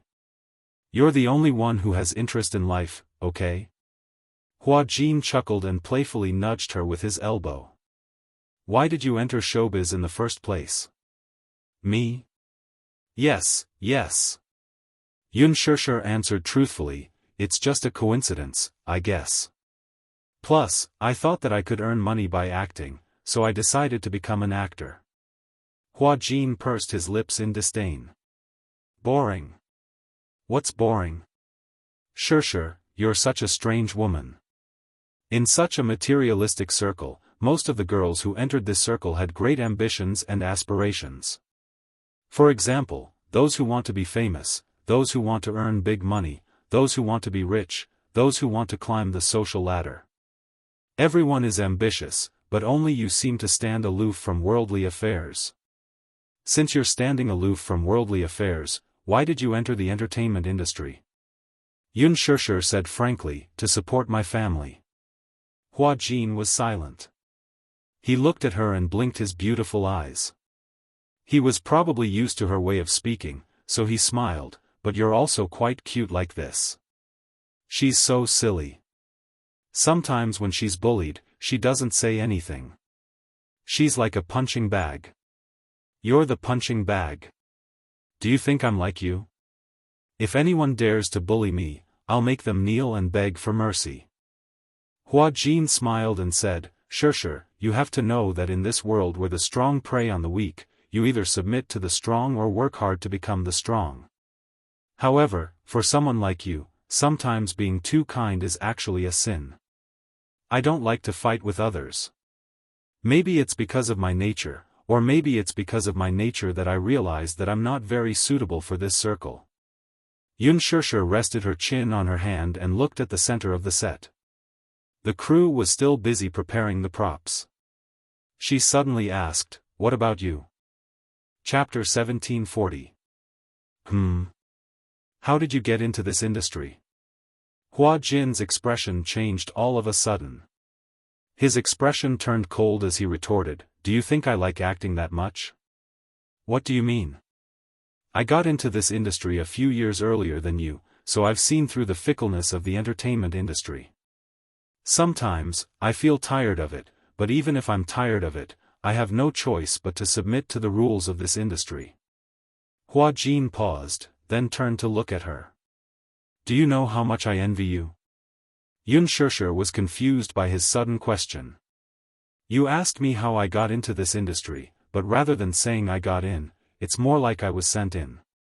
"Sent?" "Yeah. I got into this industry because my father sold me." Hua Jin answered with a lonely expression. Xianxia was shocked. "Sold?" She looked at him in surprise, thinking that he was joking. How could there be such a father who would sell his own son into this industry? For the first time in her life, she had the desire to find out more about Hua Jin's background. Xianxia's gaze was a little surprised. She hurriedly asked, "What do you mean by that? What do you mean by your father sold you into this industry?" "Because my father lost a lot of money in gambling and owed a huge debt. He couldn't pay it back, so he sold me to the creditor." As Hua Jin spoke, his lips suddenly curled into a cold smile. He laughed at himself. "Isn't it funny? I didn't dare to believe that he would do that back then. I was only 15 years old at the time." Under Hua Jin's nonchalant and seemingly casual narration, Xianxia gradually learned about his story. Actually, Hua Jin was originally born into a wealthy family. His father was a senior executive in a foreign company, while his mother ran a business. The financial crisis of 1998 engulfed the whole of Asia, causing this originally wealthy family to fall into a deadlock. Hua Jin's mother's business went bankrupt. Not only that, but the foreign company that Hua Jin's father worked in also suffered quite a bit of damage. Because Hua Jin's mother went bankrupt, the whole family was dragged into a huge debt. Hua Jin's father saw that at a critical juncture, he took the unconventional sword and secretly embezzled a large sum of money to fill the hole in the debt. Once the matter was exposed, he couldn't pay it back. He was sued and finally sentenced to prison. 10 years in prison made things worse for this family, which was already treading on thin ice. When he was young, Hua Jin was very well. Even though he had a hard time, he never complained. In the 5th year of his father's life, his mother couldn't take it anymore. Hua Jin's father found out about this in prison and fell ill. After he was released from prison, Hua Jin's father couldn't find a job because of his financial crimes. His ability was extraordinary and outstanding, but other than ability, the company paid more attention to the employee's character. Looking at his resume, he had a criminal record. Who would hire him? Thus, without a stable job, Hua Jin's father could only work at a construction site. The huge difference in life, falling from the top to the bottom, was hard for him to accept. Chapter 1741. As a result, he started drinking and gambling. Every time he lost money, he would drink and get drunk. When he saw Hua Jin, it was as if he saw Hua Jin's mother, that fickle woman. When he thought about how she had left with another man while he was in prison, he felt extremely vexed and would use his belt to beat him. The young Hua Jin had no idea why his father would beat him every time he got drunk. What was worse was that because of his long-term gambling, Hua Jin's father's meager income from the construction site was not enough to repay his debts. As a result, in his memory, he always seemed to be drifting from city to city in a sorry state. In the end, when the creditor came knocking on his door, Hua Jin's father hardened his heart and sold him. That man tossed and turned in bed and finally sold him to a sugar daddy. This sugar daddy was quite powerful and controlled the shares of an entertainment management company. He had signed many artists under him, and they were all stunners. Of course, whether it was women or men, he played very fiercely.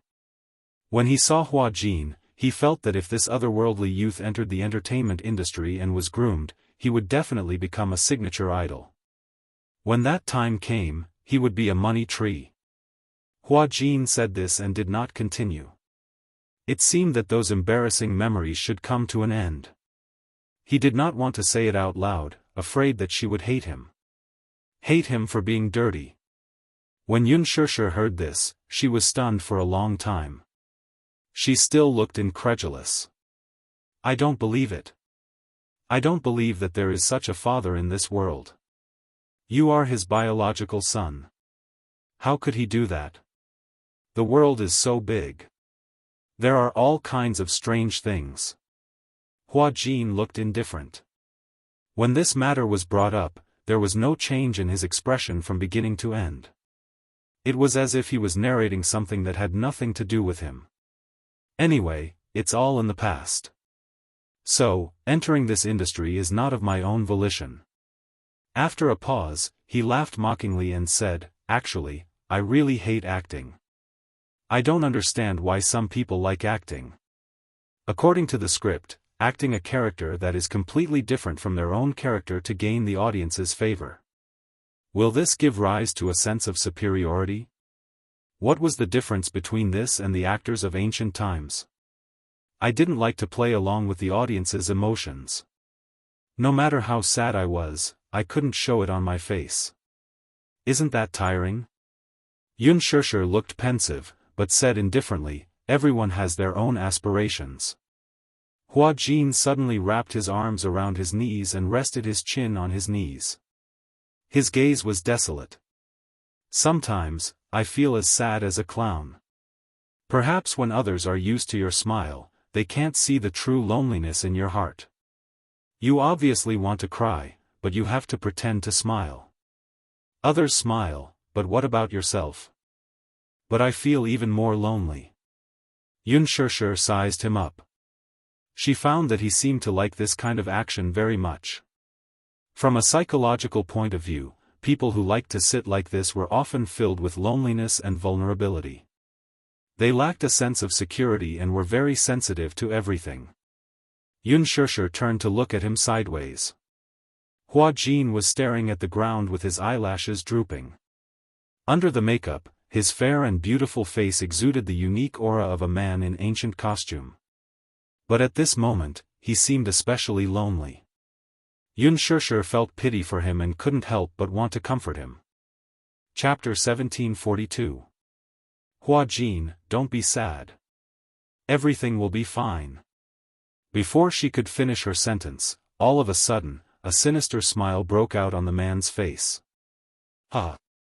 You've been fooled, haven't you? He pointed at her. Seeing her sad expression, he mocked, Sure, you're so funny. I was just joking, and you took it for real. You're so gullible. You. Unspoken turned pale with fright. She was so angry that she laughed. You were lying to me.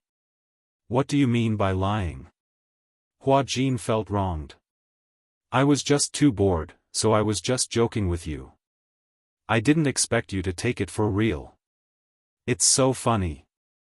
Xianxia was so angry that she was at a loss for words. Her face was ashen. Hua Jin carefully observed her expression. Seeing that she was really angry, he was at a loss for what to do. He pursed his lips and pitifully pulled on her sleeve like a helpless child who had made a mistake. With a sad face, he said, "All right. I was wrong. I won't joke with you anymore. What I said just now was all a lie. Don't take it for real, okay? I entered the entertainment industry because I'm pretty. I was born to be in this bowl of rice. Other than acting, I have no other way out. I'm such an idiot. I actually believed your nonsense. Do you know that I took it for real just now? I even felt sad for you. I didn't expect you to be lying." Xianxia was unusually angry. "Why did you lie to me?" she asked angrily. "Because I think you're very kind. That way, you'll take pity on me and treat me well." Hua Jin smiled. Slap. What he got in response was a cold slap. She did not use much strength. She only did it subconsciously because she was angry from embarrassment. Hua Jin held his aching cheek and stared at her helplessly. His eyes flashed with helplessness and confusion. "Xianxia, don't call my name like that. Who would joke about someone else's sympathy? You're too much." Xianxia still hadn't calmed down. She found it funny and said, "You actually want to get other people's sympathy and let me pity you? Hua Jin, your joke is too much." Hua Jin was increasingly at a loss. He looked at her somewhat uneasily and tentatively tugged on her sleeve. Xianxia, I'm sorry. I was wrong, I won't joke with you in the future." Xianxia suddenly waved his hand away and said coldly, "Stop pestering me. I'm going to film now." With that, she stood up abruptly, threw the script into his arms, and left. Hua Jin looked innocently at her back as she left. He bit his lips and looked like he was about to cry. It was already 2 in the morning when Xianxia and Lin Ji finished their scenes together. When she left the set, Hua Jin was still sitting in his seat, looking at her with an innocent expression. Even if he wanted to go up and talk to her, he didn't have the courage. Xianxia didn't look at him and left. She went home. Hua Jin sat there in a daze and couldn't come back to his senses for a long time. "You actually want to get other people's sympathy and let me pity you? Hua Jin, your joke is too much." Xianxia's angry words still echoed in his ears. Hua Jin touched his cheek and bit his lip. He felt like crying. Perhaps it was a little childish to use sympathy to get close to someone you liked. Chapter 1743. Perhaps it was a little childish to approach the person he liked by gaining sympathy. However, he was a little clumsy. It seemed that other than that, he did not know how to attract her attention. Preparations for the engagement ceremony were in full swing. Wuxia did not have many relatives and friends. There were only about 30 people. Most of them were important figures in Xingyu company, including Lu Jinyu. Xianxia, on the other hand, had even fewer relatives and friends. The engagement ceremony was set to be held on an island. Wuxia had meticulously prepared a beach engagement ceremony. Of course, these were all secretly prepared behind Xianxia's back. He wanted to give her a surprise. Xianxia did not know about this. Xianxia had also slowly sent out the invitations that she had prepared. However, on the way to deliver the invitations, an accident happened. Perhaps it was because she was a little tired from filming the night before, but when she was driving, she accidentally bumped into a passerby. She was a middle-aged woman in her 40s. When Xianxia was making a left turn, she suddenly sped off the road for some unknown reason. When she tried to stop the car, she failed to do so and ended up crashing to the ground. When Xianxia got out of the car, she saw the woman lying on the ground hugging her knees. She wailed in pain as if she was in a lot of pain. The first thing she said when she saw Xianxia was to accuse her of driving carelessly and then ask her to send her to the hospital. Xianxia had never encountered such a thing before. Afraid that she would be seriously injured, she hurriedly sent her to the hospital. As soon as she arrived at the hospital, the woman clamored for a full-body checkup. Xianxia naturally thought that her life was more important, so she accompanied her to register and paid for the medical expenses. Then, there was a few hours of waiting. When the full-body checkup was done, the report showed that she had a slight concussion and a relatively minor soft tissue contusion. Soon, the family members rushed to the hospital. Seeing that the injury was not serious, Xianxia asked for a private chat. In her heart, she thought that since the collision was not serious, she would pay for all the medical expenses, as well as some compensation for lost work and nutrition. However, the woman's family demanded an exorbitant sum of 50,000 yuan for her medical expenses.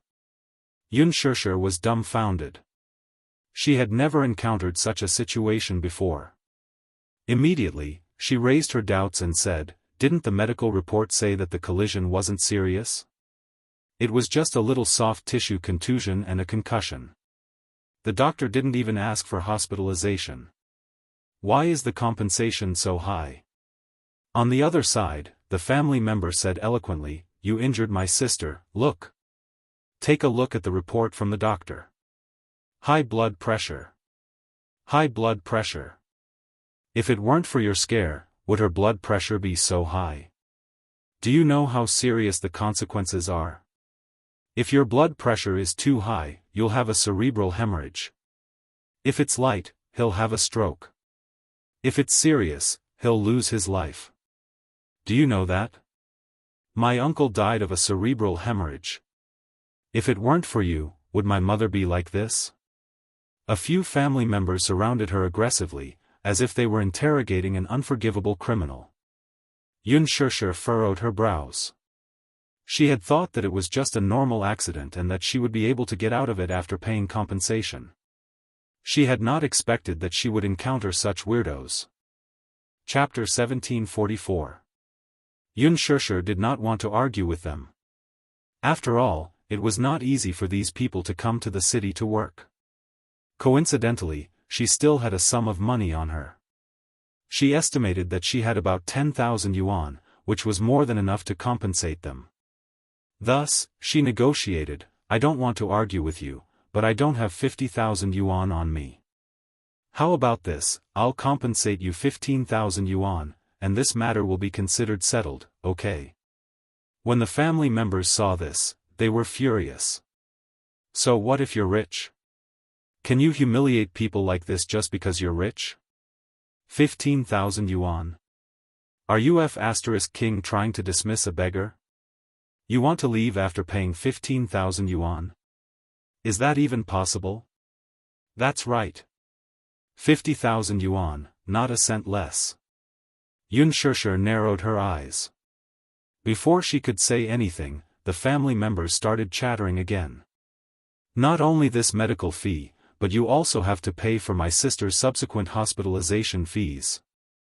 Other than the medical fees, there's also the compensation for my sister's loss of work, nutrition, and psychological damage. How traumatized was my sister in this car accident? You have to compensate for all of this. So 50,000 yuan, not a cent less." Xianxia did not know whether to laugh or cry. "Oh. I can see it now. What do you mean?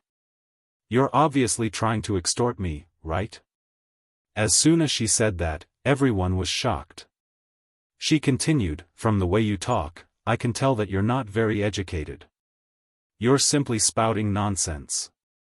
Yes, I admit that I was careless when driving and accidentally hit you. I'll take responsibility for this, and I'll also admit to this mistake. I've also paid for the medical fees, but the doctor said that it's just some superficial injuries.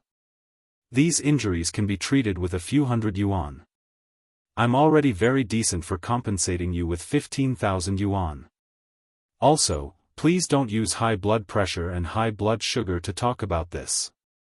Go and ask the doctor if hitting someone can cause high blood pressure and high blood sugar. These illnesses are not external injuries.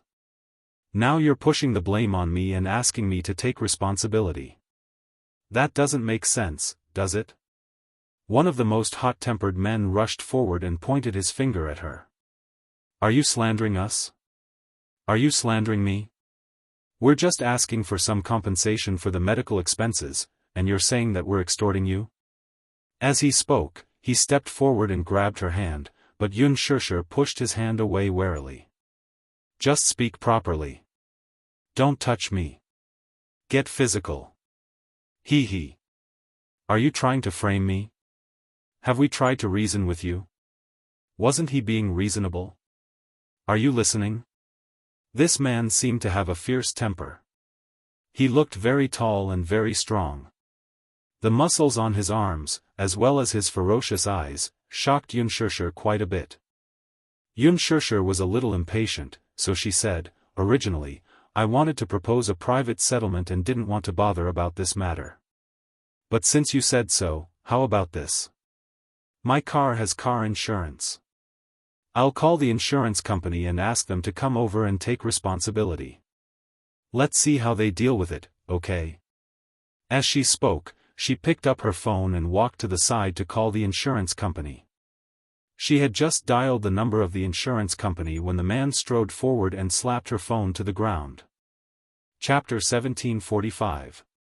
The man pointed at her and said angrily, Are you trying to run away after hitting someone? What?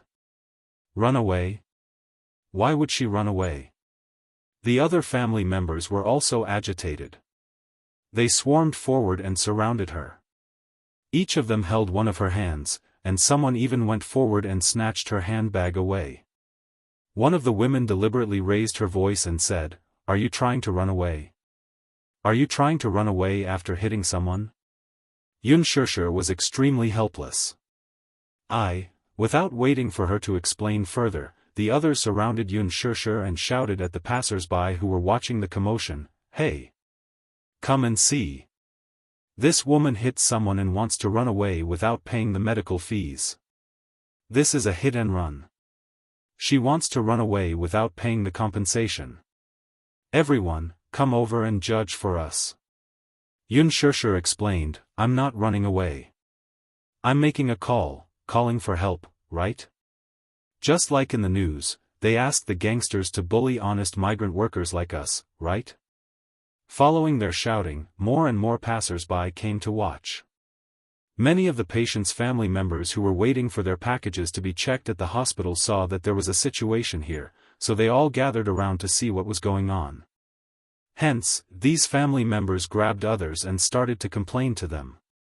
We all came to the capital from Wuyang to work. My sister was working at a construction site and was hit by this woman on her way home. After a full body checkup, what was the result? It was very serious. This woman said that she didn't want to take responsibility and wanted to run away after making a call. Does this count as running away? That's right. Our family isn't doing well. There are 7 of us. My sister worked hard at the construction site to earn money to support the family. In the end, she was hit by an unexpected accident. Now she's lying in the hospital, and the family's expenses are cut off. Everyone, please be reasonable. We worked so hard to come to the capital to work, but we were hit by a car. Is it too much to ask her for compensation? It's not too much, right? Everyone was chattering away, one after another, one after another. Xianxia's family members had the advantage in numbers. Relying on their eloquence, they kept brainwashing the onlookers. She was outnumbered and felt like she was in a whirlpool. For a moment, she couldn't defend herself. She finally understood what it meant by, summer insects can't talk about ice.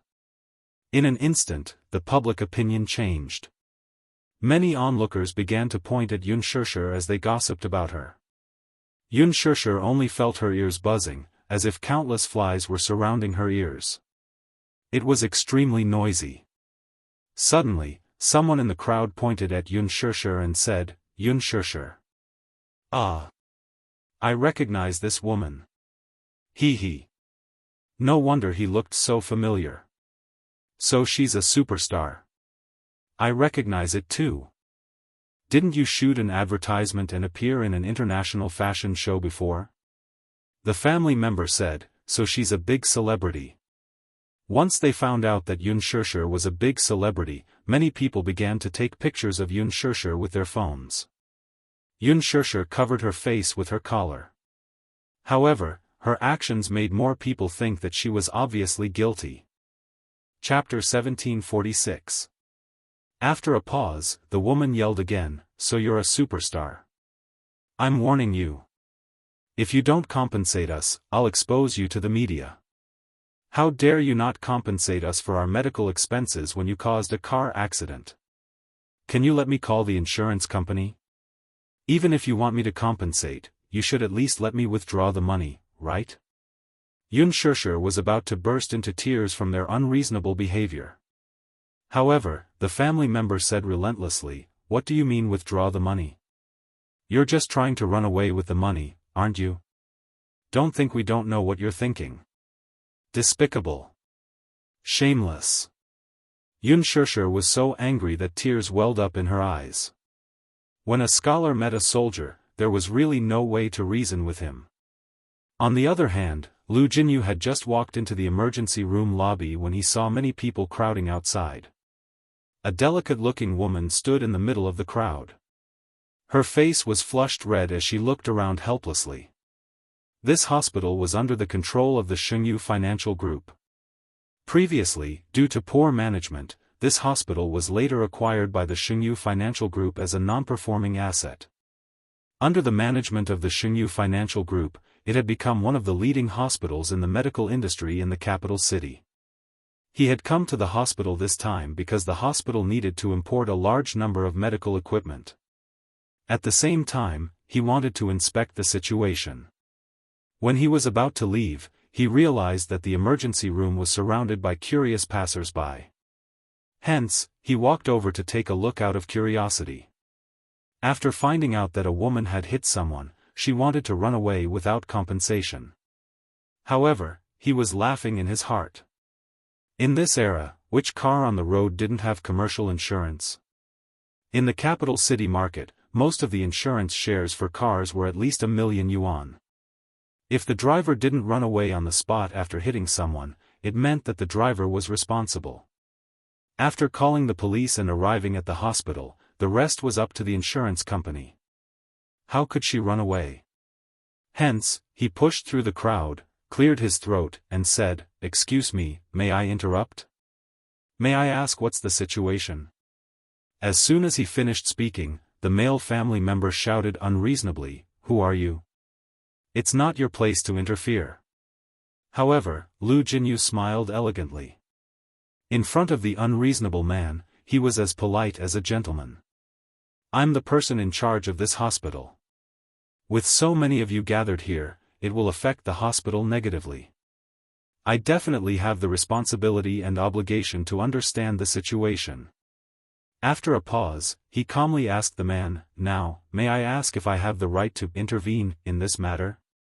Upon hearing that Lu Jinyu was the person in charge of the hospital, the man immediately straightened his attitude. However, Lu Jinyu caught the fleeting look of guilt on his face. There seemed to be something fishy about this.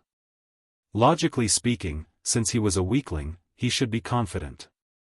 What did he have to feel guilty about? So he asked, "What's going on?" His politeness and excellent character made the people around him quiet down in an instant. The family members were also strangely quiet. Lu Jinyu glanced at Xianxia and saw that she was standing on the spot with her arms crossed. It was obvious that she had just experienced an intense friction. His gaze landed on her arm, only to see that there were scratches on the back of her hand and wrist that were exposed to the air. Chapter 1747. Why did it seem like she was the one being bullied? Hence, he asked gently, "Madam, can you explain the situation to me?" Xianxia raised her head to look at him. She was subconsciously wary of him, but when she heard his gentle and courteous voice, she let her guard down and slowly said, I bumped into someone and sent her to the hospital. I paid for her medical fees and did a full-body checkup for her. The report said that she had a mild concussion and abrasions, but it wasn't particularly serious. So, I want to pay a few thousand yuan to settle the matter. A mild concussion sounds serious, but it's actually not a big deal. Generally speaking, even a slap can cause a concussion. It won't be much of a problem after some rest. As for the abrasions. At this point, Lu Jinyu smiled and said, in the hospital, such injuries can be resolved with a maximum of 300 yuan. You're already being very responsible by paying a few thousand yuan. When Yun Shishir heard his words, it was as if she had met her savior. Her eyes instantly turned red with grievance. But, the victim's family came over and asked me to pay 50,000 yuan. I felt that their request was too ridiculous and suspected that they were blackmailing me, so I said to call the insurance company and get them to settle it. Lu Jinyu asked, "Have you called the police?" When they heard that they were going to call the police, the family members suddenly became flustered. They looked at each other nervously. They couldn't help but want to go forward and try to befriend Lu Jinyu. However, Lu Jinyu politely stopped them. "Speak one by one, okay? I asked you just now, but you didn't say anything. I don't want to hear it now." Yun Shishir sighed inwardly. This man looks gentle on the surface, but why is his style of speaking so domineering? As he spoke, he gave off the feeling that there was a knife hidden behind his smile and he was imposing without being angry. Lu Jinyu didn't know what she was thinking. He turned to look at her and said with a smile, "You haven't answered me yet." I didn't call the police." "Silly girl, such a matter should be dealt with by the police immediately." Lu Jinyu asked again, "Then, have you called the insurance company?" Yun Shishir said cruelly, "It's been a few years since I got my driver's license, but it's only been a month or so since I started driving. Encountering such a situation, I'm indeed a little confused." Lu Jinyu didn't know whether to laugh or cry. "Don't you know that sometimes, when you're driving on the road, it's not the car that hits someone, but the person that hits the car?" "What do you mean?" "What a silly girl. Stand aside and don't say anything, okay?" Lu Jinyu raised an eyebrow. His elegant yet domineering way of speaking reminded her of Mu Yaja. He felt an inexplicable sense of security. She smiled gratefully, but didn't say anything else. Lu Jinyu walked up to a few family members. There were more than a dozen of them. Even if each of them said a word, it was enough to drown Yun Shishir. There was no room for her to speak. Chapter 1748. Upon hearing that they were going to call the police, the few of them panicked. Only the man pretended to be calm and said, "I don't think there's a need to call the police, right? What can the police say? She was the one who injured her. Since she wants to take responsibility, why don't we just pay the compensation? As long as the compensation is paid, we won't pursue any responsibility." Lu Jinyu curled his lips and smiled. "How much is the compensation?" 50,000 yuan. "Yes. Is 50,000 yuan a lot?" The man said, "She drives a Mercedes-Benz. Since she can afford to drive a Mercedes-Benz, 50,000 yuan shouldn't be a big deal to her. She won't lose anything by compensating her." Lu Jinyu nodded. "Compensation is not a problem." Yun Shishir was a little surprised. She vaguely wondered if this man was helping her. Why did he say that compensation was not a problem? These people were obviously extorting her. He couldn't have believed their words, could he? When the family member heard this, he was about to nod in satisfaction when Lu Jinyu said, "But the amount you're asking for, I suspect that you're extorting her." Extorting her? Lu Jinyu's aura was so strong that it completely suppressed the scene. No one dared to interrupt him when he spoke. When the family member heard this, he was stunned and stared at him with wide eyes. "Don't you think it's too much to ask for 50,000 yuan as compensation for a soft tissue injury and a mild concussion? According to the law, this is already considered extortion. Furthermore, I suspect that you're fraudsters. The scene was very quiet, so the onlookers could hear Lu Jinyu's calm and rational offer. When they heard that these people were asking for 50,000 yuan as compensation, everyone came to a realization. After hearing Lu Jinyu's analysis, everyone started to discuss and wonder if these people were extorting her. Why would they have to pay 50,000 yuan for such a minor injury? Lu Jinyu continued, however, I don't have any evidence at all. When the family member heard this, he immediately argued, that's right. You have no evidence at all. What do you mean by extortion? We're all honest migrant workers. We wouldn't dare to do such a thing. Let me finish. Lu Jinyu said, there's no evidence, but there are surveillance cameras on the road now. We can call the police and get the surveillance footage. Then, the truth will be revealed, won't it? The family members thought to themselves, we've met a smart man. Everyone looked at each other. For a moment, they were in a deadlock. Lu Jinyu picked up his cell phone and called the police. When those people heard that he was calling the police, they wanted to escape. However, they were stopped by the security guards who came to maintain order. The police soon arrived at the scene. Since Lu Jinyu had called the police station attached great importance to it. Hence, a police officer led the team. When he saw that it was Lu Jinyu, he said respectfully, Mr. Lu. Nice to meet you. May I ask? Lu Jinyu briefly explained the situation to them. The police quickly understood the situation. After a brief understanding of the situation, they brought these people back to the police station to record their statements. Xianxia was also informed to go to the police station. Before she left, she walked up to Lu Jinyu and thanked him sincerely, thank you. If it weren't for you, I wouldn't know what to do. Chapter 1749. Xianxia nodded. What's your name? To show my gratitude, I'll treat you to a cup of tea when we're free. Lu Jinyu agreed, sure. How could he reject a beautiful woman's invitation? Moreover, she was such a beautiful woman. In his heart, he thought that maybe he could also be like his boss and have the hope of getting naked. Hence, he said, my surname is Lu, and my name is Jinyu. You can call me Jinyu. Hello, Mr. Lu. Thank you so much for today. What about you? Lu Jinyu's gaze landed on her face. What's your name? Xianxia. Xianxia said generously. The next second, the smile on Lu Jinyu's face froze. Yun what? Xianxia's expression froze for a moment. Yun. Xia.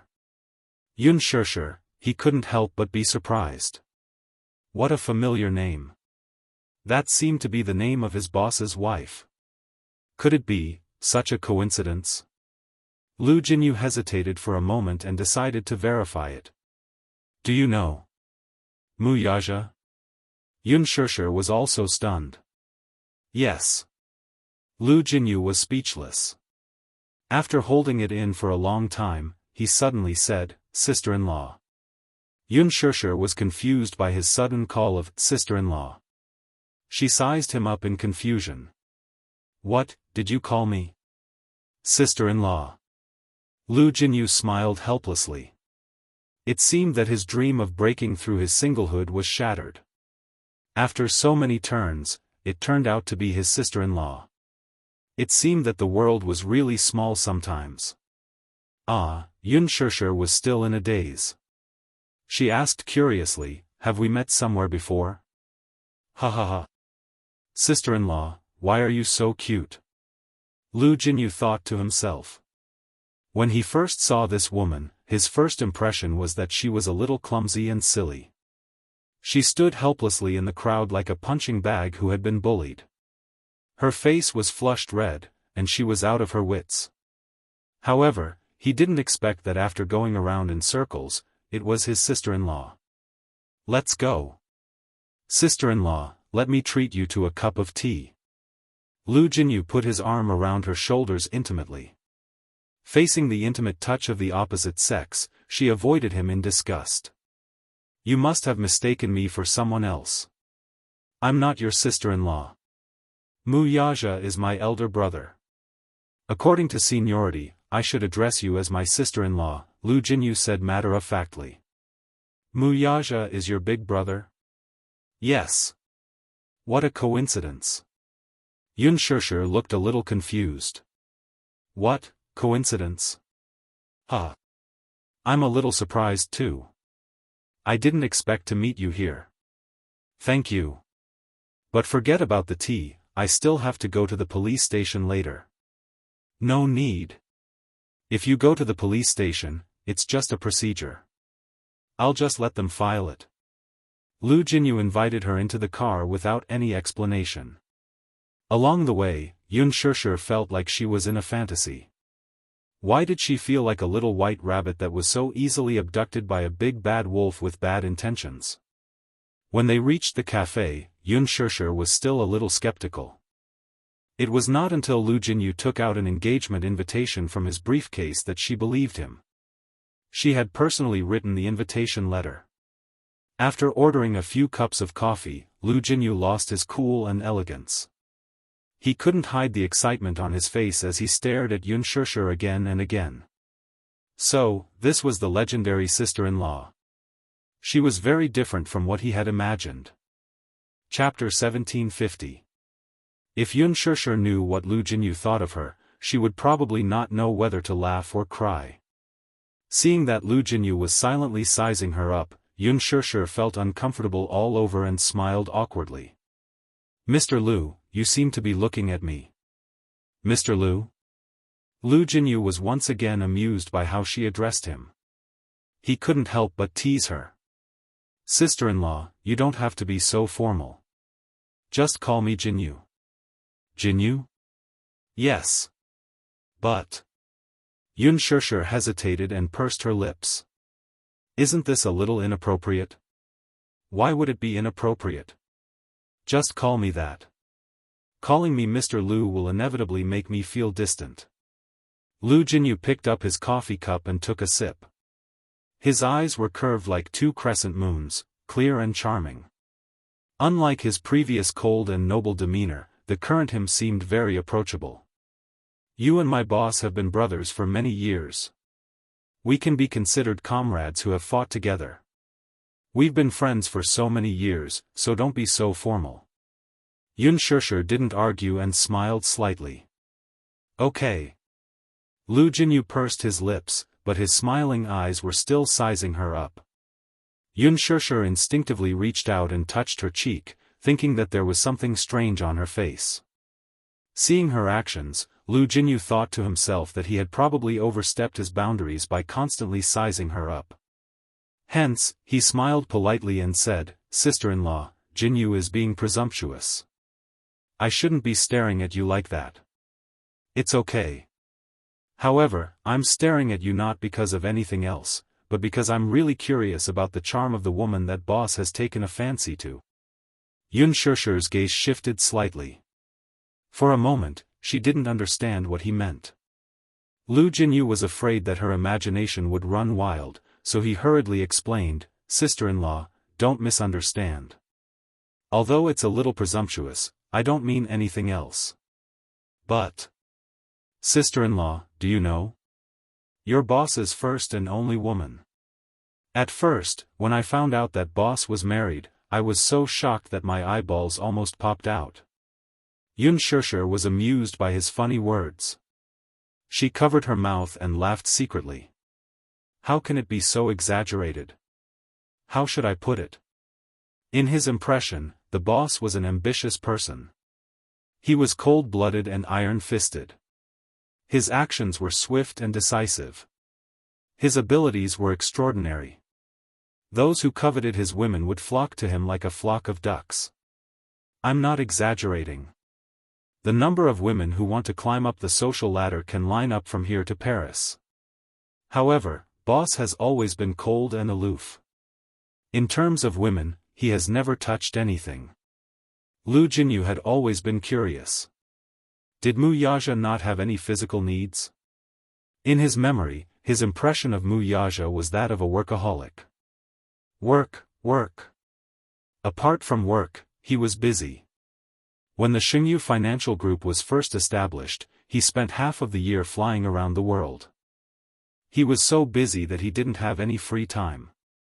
Apart from work, Mu Yaja's occasional hobbies were probably to play billiards, golf, or go to the fencing gym to pass the time. This routine and hobbies. No matter how he looked at it, he suspected that he was middle-aged. He was only 28 years old, but he was like an old cadre. He didn't have the vigor of a young man at all. Chapter 1751. Back then, Lu Jinyu had also developed some mischievous interests. He deliberately hid his purpose and took Mu Yaja to the bar to hunt for women. The problem was that when they arrived at the bar, Mu Yaja was like an ice block. He just sat in the private room and drank silently, as if he had nothing to do with it. He silently watched the men and women in the bar dance without restraint. His cold expression was a stark contrast to the drunken demeanor of the people in the bar. From the private room he was sitting in, it was almost as if he was in two different worlds from the dance floor. One side was in full swing, while the other side was cold. Lu Jinyu thought to himself, boss really doesn't know how to enjoy life.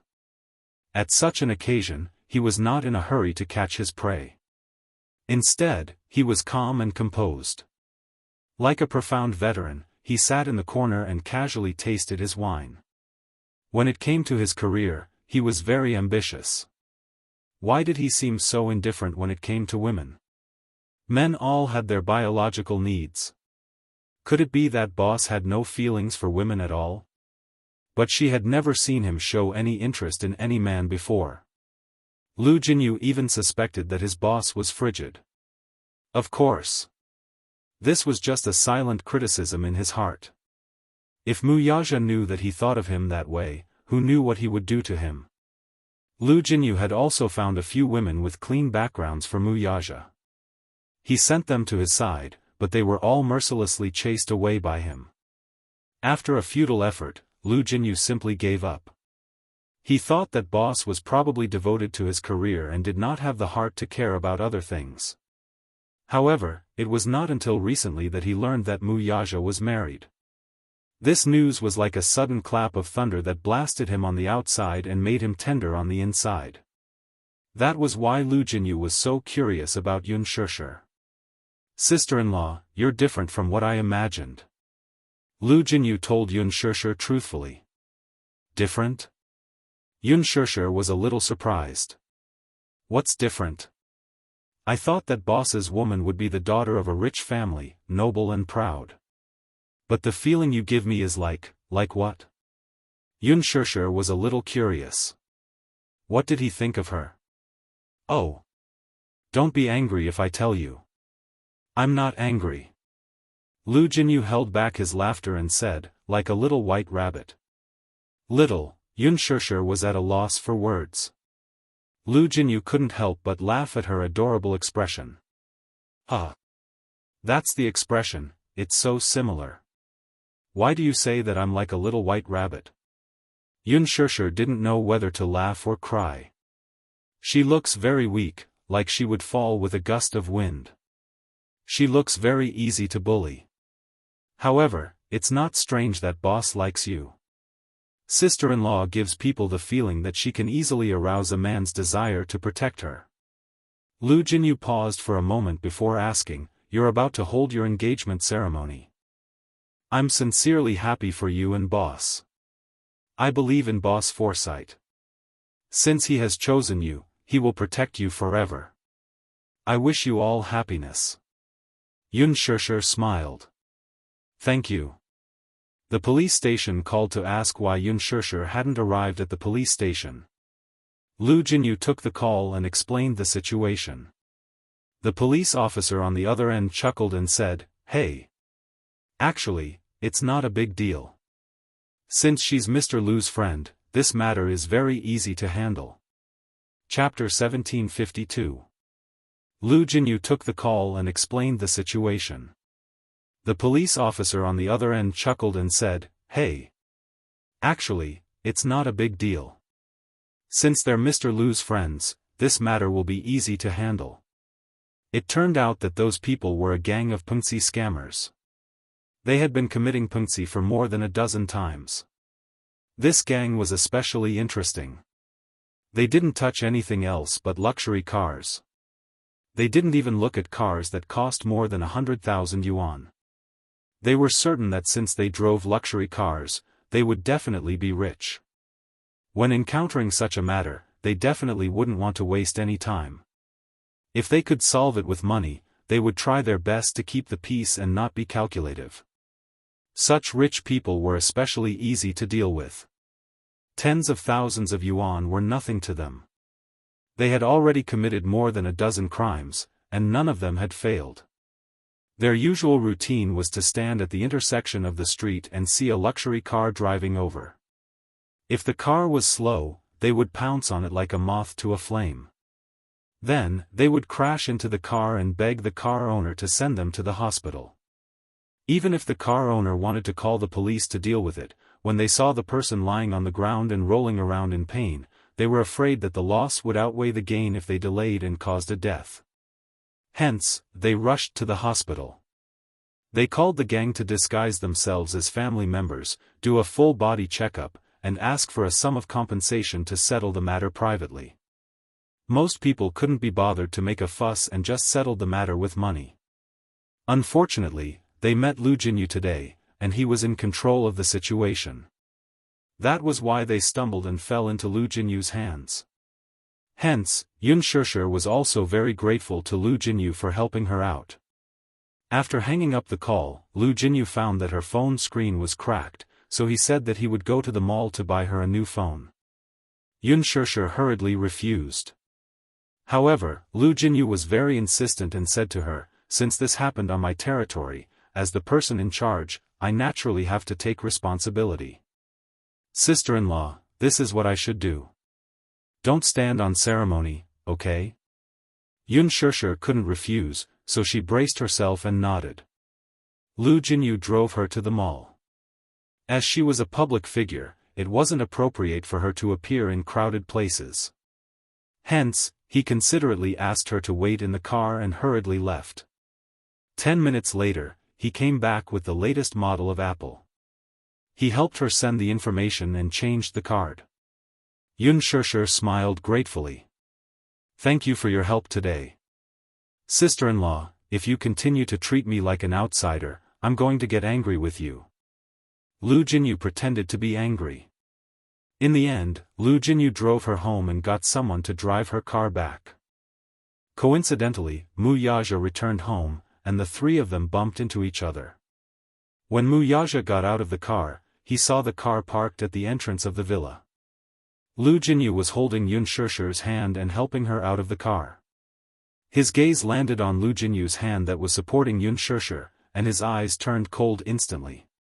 As soon as Lu Jinyu turned around, he saw Mu Yaja standing behind him. Mu Yaja's cold gaze landed on his hand, which was wrapped around Yun Shishir's shoulder. He felt as if he was being pricked by needles. He was so scared that he instinctively retracted his hand and smiled awkwardly. "B-boss, damn it. Oh no. How could it be so unlucky? Did boss misunderstand that he was deliberately taking advantage of sister-in-law?" Chapter 1753. His gaze was like a tiger eyeing its prey, as if he was a lord whose territory had been invaded by other lions. His gaze gradually turned cold, as if he wanted to strangle someone into nothingness. But he was greatly wronged. The car he was driving was a George Patton, which was very tall. Hence, he was afraid that Yun Shishir would lose her balance after getting out of the car in high heels. Thus, he kindly helped to support her. If he was mistaken for taking advantage of her, he would not be able to clear his name even if he jumped into the Yellow River. When Yun Shishir saw Mu Yaja, she was stunned. "You're back, Chief." However, Lu Jinyu looked like he wanted to say something. He thought that he should at least explain something, but if he did, it would seem like he was trying to hide something. It was a little too obvious. He did not know whether to laugh or cry. Mu Yaja stared at him coldly. Why are you here? His tone was so cold that it made Lu Jinyu shiver. He said with a long face, something happened, so I sent sister-in-law back on the way. What happened? Yun Shishir immediately explained. Lu Jinyu looked as aggrieved as a deer, blinking innocently at him. After hearing the whole story, Mu Yaja's expression gradually softened. Seeing that his face had regained some warmth, Lu Jinyu heaved a sigh of relief. Since you've sent her back, you should go back. Mu Yaja walked forward and pulled Yun Shishir into his arms. Looking at him, he mercilessly asked him to leave. Lu Jinyu felt as if a knife had been stabbed in his heart. Chief, I just arrived, and you're chasing me away. Aren't you going to ask me to stay for a cup of tea? You can drink tea anytime. We don't lack this bit of effort. Mu Yaja's tone was firm. When Lu Jinyu heard this, he could only give up. He nodded and smiled helplessly. All right. I won't ask you to stay. I'll leave first. After that, he said goodbye to Yun Shishir and drove away. Mu Yaja brought Yun Shishir into the house. As soon as he stepped through the door, he asked in a deep voice, "Why didn't you call me immediately after something like this happened?" There was an inexplicable anger in his question. Even though she explained it casually, Mu Yaja's heart ached when he heard it. This stupid woman was so small. She was surrounded by so many people in such a situation. She was pointed at and bullied by so many people. She didn't know how helpless she was. She should have called him as soon as possible. As her man, the first person to stand up for her when she was in trouble wasn't him. This more or less made him a little angry. Yun Shishir saw that he seemed to be angry and knew that he was worried. She stuttered a little and replied, I might have been a little confused at the time. Confused? Mu Yaja didn't know whether to laugh or cry as he asked, You're usually so sharp-tongued. Why? Were you confused when you were bullied by outsiders? There were so many of them. They surrounded me. At that time, my mind was blank. Besides, how could I have thought of calling you for help at that time? If I didn't think of me when I was in trouble, who else could I think of? Chapter 1754. It's all in the past. Don't be angry. I'm fine now. Yun Shishir paused and said, Besides, you have a lot of work to do. What if you're busy when I call you? Won't that disturb you? Little idiot. Mu Yaja knocked on her head and enunciated each word clearly. Remember this. No matter how important it is, it's not as important as you. Yun Shishir was stunned. Although his tone was stiff, it warmed her heart. He said, No matter how important it is, it's not as important as me.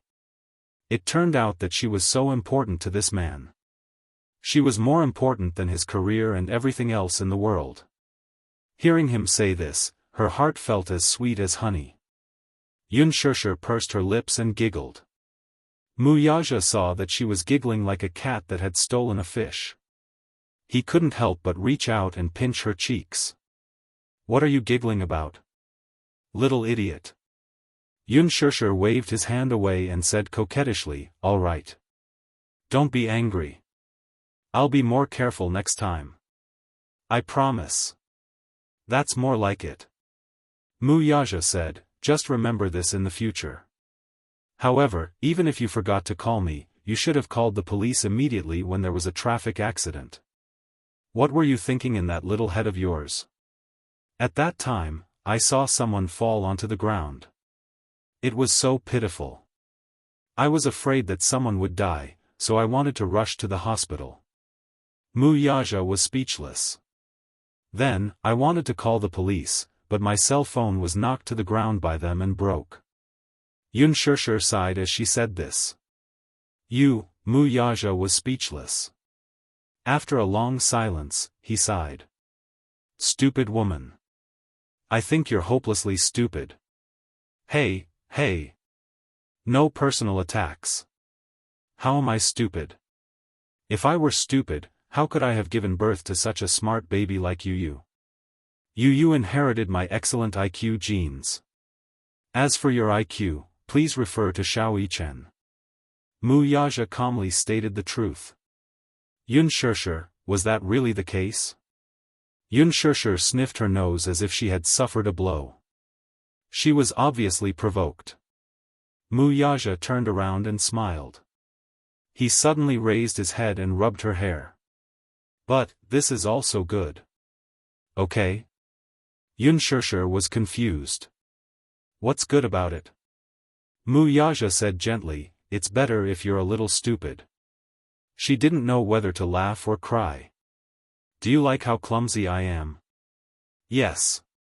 She was even more surprised. Why? Because you'll need me more if you're a little stupid. Mu Yaja gently caressed her cheeks. The love and tenderness in his eyes warmed her heart even more. He liked the feeling of being relied on by her all the time. In the past, he always felt that it was better for women to be a little smarter. But that was until he met her. He liked how clumsy she was. He liked how clumsy she was. When he looked at her, a strong desire to protect her grew from the bottom of his heart. He wanted to hold her in his palms, love her, and protect her. No one could covet her. It didn't matter if she was a little stupid. He would become her entire world. Even if this world was a dog-eat-dog world, he would use his own strength to stand at the top of the strong. He would build a city for her and protect her. Yun Shishir was touched and hugged his shoulders. Chapter 1755. So what? As Mu Yaja spoke, he inadvertently caught a glimpse of a scratch on her arm. His eyes darkened as he abruptly grabbed her hand and looked for her wound. He looked up and asked her, what happened? There were many scratches on her arm, wrist, and the back of her hand. Although the wounds weren't deep and were just scratches, it was obvious that someone had scratched them with their fingernails. Seeing this, his brows furrowed deeply. What exactly happened? How did you injure your hand? I was scratched by someone. Of course I can tell that it's a scratch. Mu Yaja sounded a little anxious. Who scratched you? It's those people. The police said that they were a group of scammers. When we were arguing at the hospital, they wouldn't let me go and scratched me. Mu Yaja's gaze instantly turned cold and his face darkened. Yun Shishir immediately said, it's just a scratch. It's not serious. How is the scratch not serious? What if they have germs on them? How can it be that serious? Yun Shishir was frightened by him. You're too careless. Don't come into contact with others when you're outside.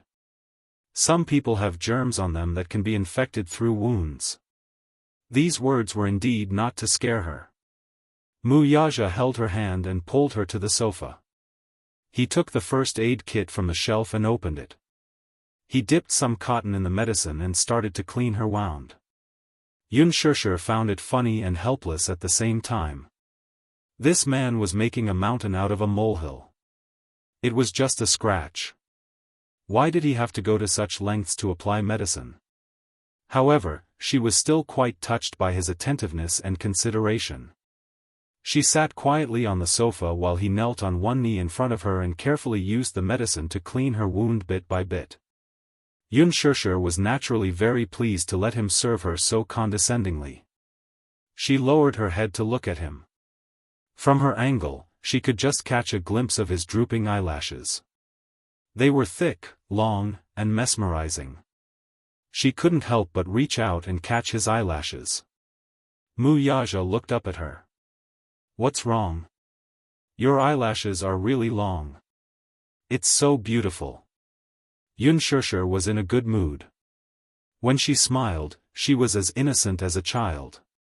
Mu Yaja couldn't help but be infected by her smile. The corners of his lips couldn't help but curve into a light arc, and his mood also improved a bit. Yun Shishir laughed at him. Eyelash fairy. Mu Yaja, stupid woman. Other than these 3 words, he really didn't know what else to say. Furthermore, what did mascara spirit mean? Xianxia glanced at his face and knew that he definitely didn't know what the word meant. She kindly explained, you don't understand the trend, right?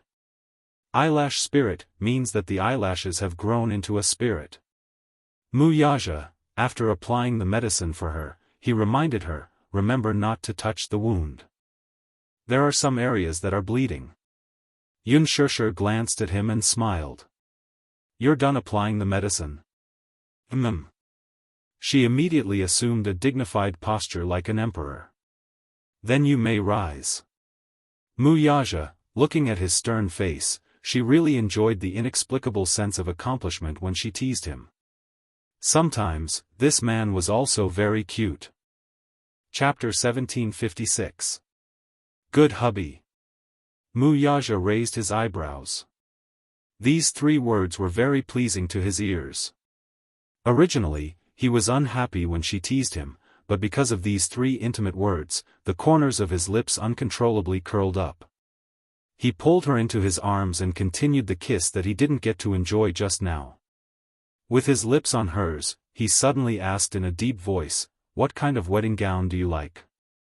It was such a sudden question that she was a little stunned.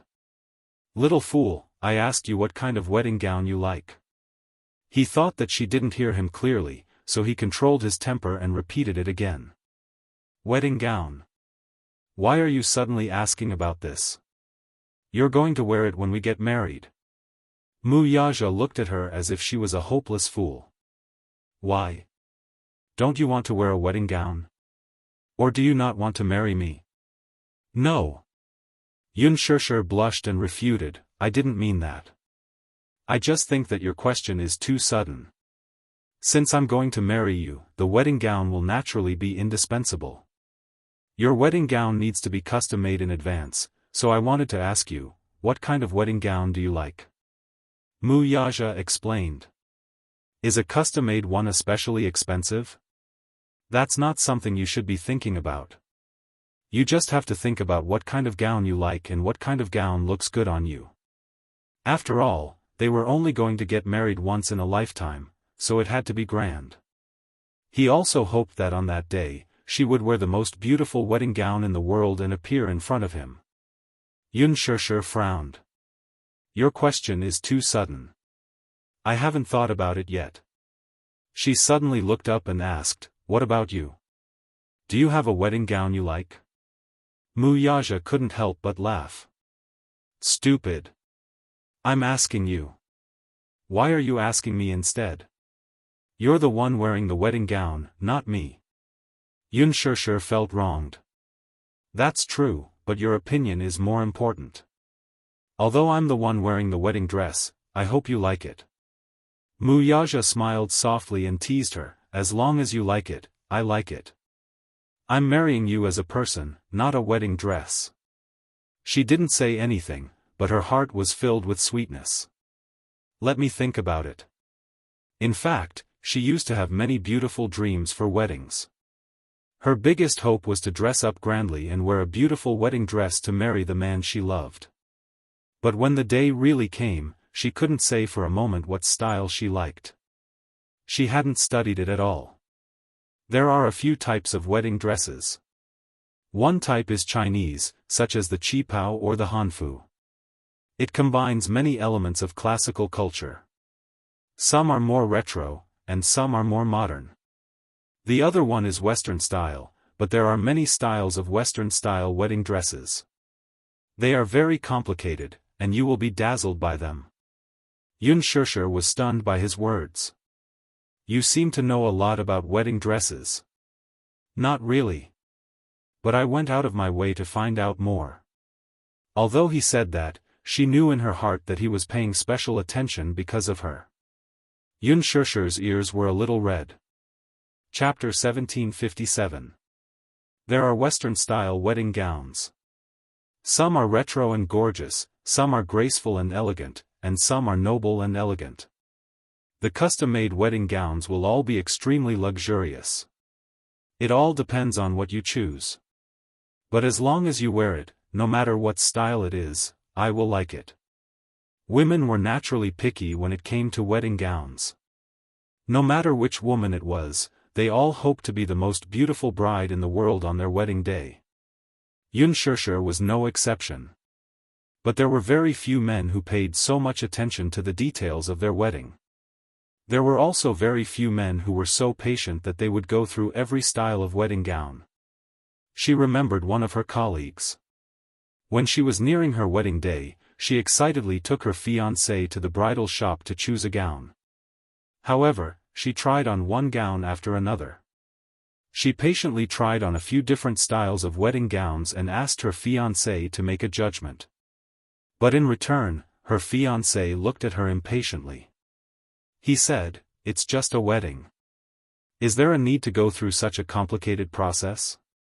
The wedding gown is just a formality. It's worn during the wedding. You won't wear it again after wearing it once. Is there a need to choose so carefully?" In front of so many people, her colleague felt so wrong that her eyes turned red. They parted on the spot on bad terms. If a custom-made wedding gown is expensive, there's actually no need to do so. I think I look good in anything. What's important is that you like it, understand? Wuxia emphasized this point. There's no need to save money for me. It's only once in a lifetime. How can I let you suffer? Xianxia smiled sweetly, but she felt as sweet as honey. She wanted to say, "Wuxia, how can you dote on me so much? You're going to spoil me so much that I don't know the immensity of heaven and earth and forget myself." But when the words reached her mouth, she swallowed them back down. Wasn't it a blissful thing to be doted on by someone? Hence, she said, "Actually, I like quite a lot of styles. I've seen a wedding dress show before, and I really like a Western-style wedding dress that incorporates classic Chinese elements." The wedding dress she had her eyes on was not a traditional Chinese dress. It was an off-shoulder wedding dress with a long hemline that reached the ground, like a charming lily in full bloom. The neckline and cuffs were designed with Chinese Su embroidery. It had both the elegance and romance of French and the unique charm and elegance of the East. It was very beautiful. Since you have an idea, that's good. When the time comes, I'll contact a few wedding dress designers for you. You can tell them your idea and see how they design it. After the design is done, you only need to be responsible for choosing. They were going to custom make a wedding dress for her. Xianxia was so touched that she didn't know what to do. She just nodded with a silly smile. All right. At night, she sorted out the invitations that she had yet to send out. Her gaze suddenly fell on one of the more exquisite invitations. On the name of the guest, she neatly filled in the two words, Gong Jie. Would he come to her engagement party? She really wanted to receive his blessings. At the thought of this, Xianxia picked up her cell phone and called Gong Jie. The call went through very quickly. "Shao Jie, where are you?" "Sis, what's the matter?" Xianxia said, "I have something for you." There was a moment of silence on the other end. Then, a cold voice came through. "Is it an invitation?" "Yes, it is." Chapter 1758.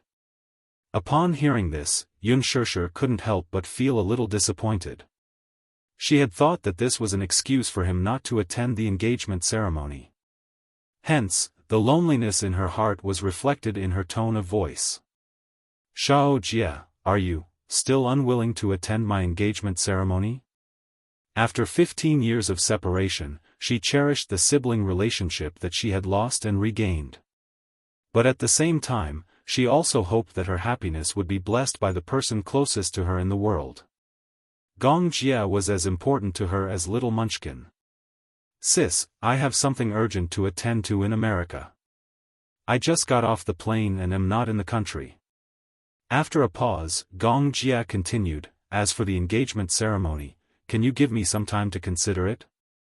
Gong Jie sounded a little helpless on the other end of the line. Xianxia was stunned for a moment.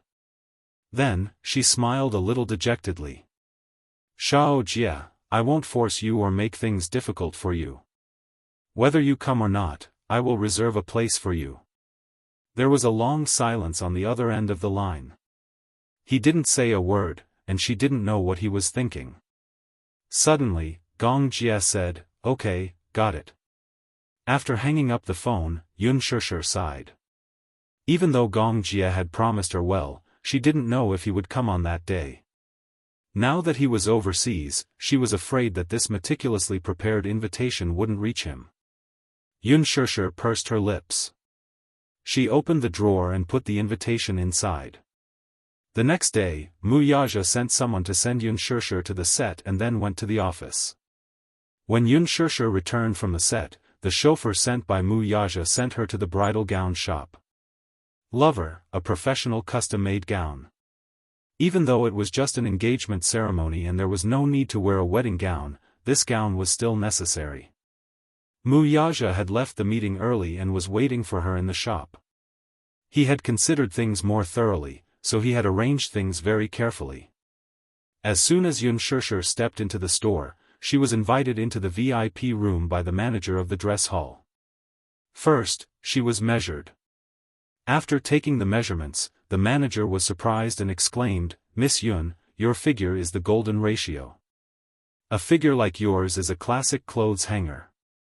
You can do any style of gown."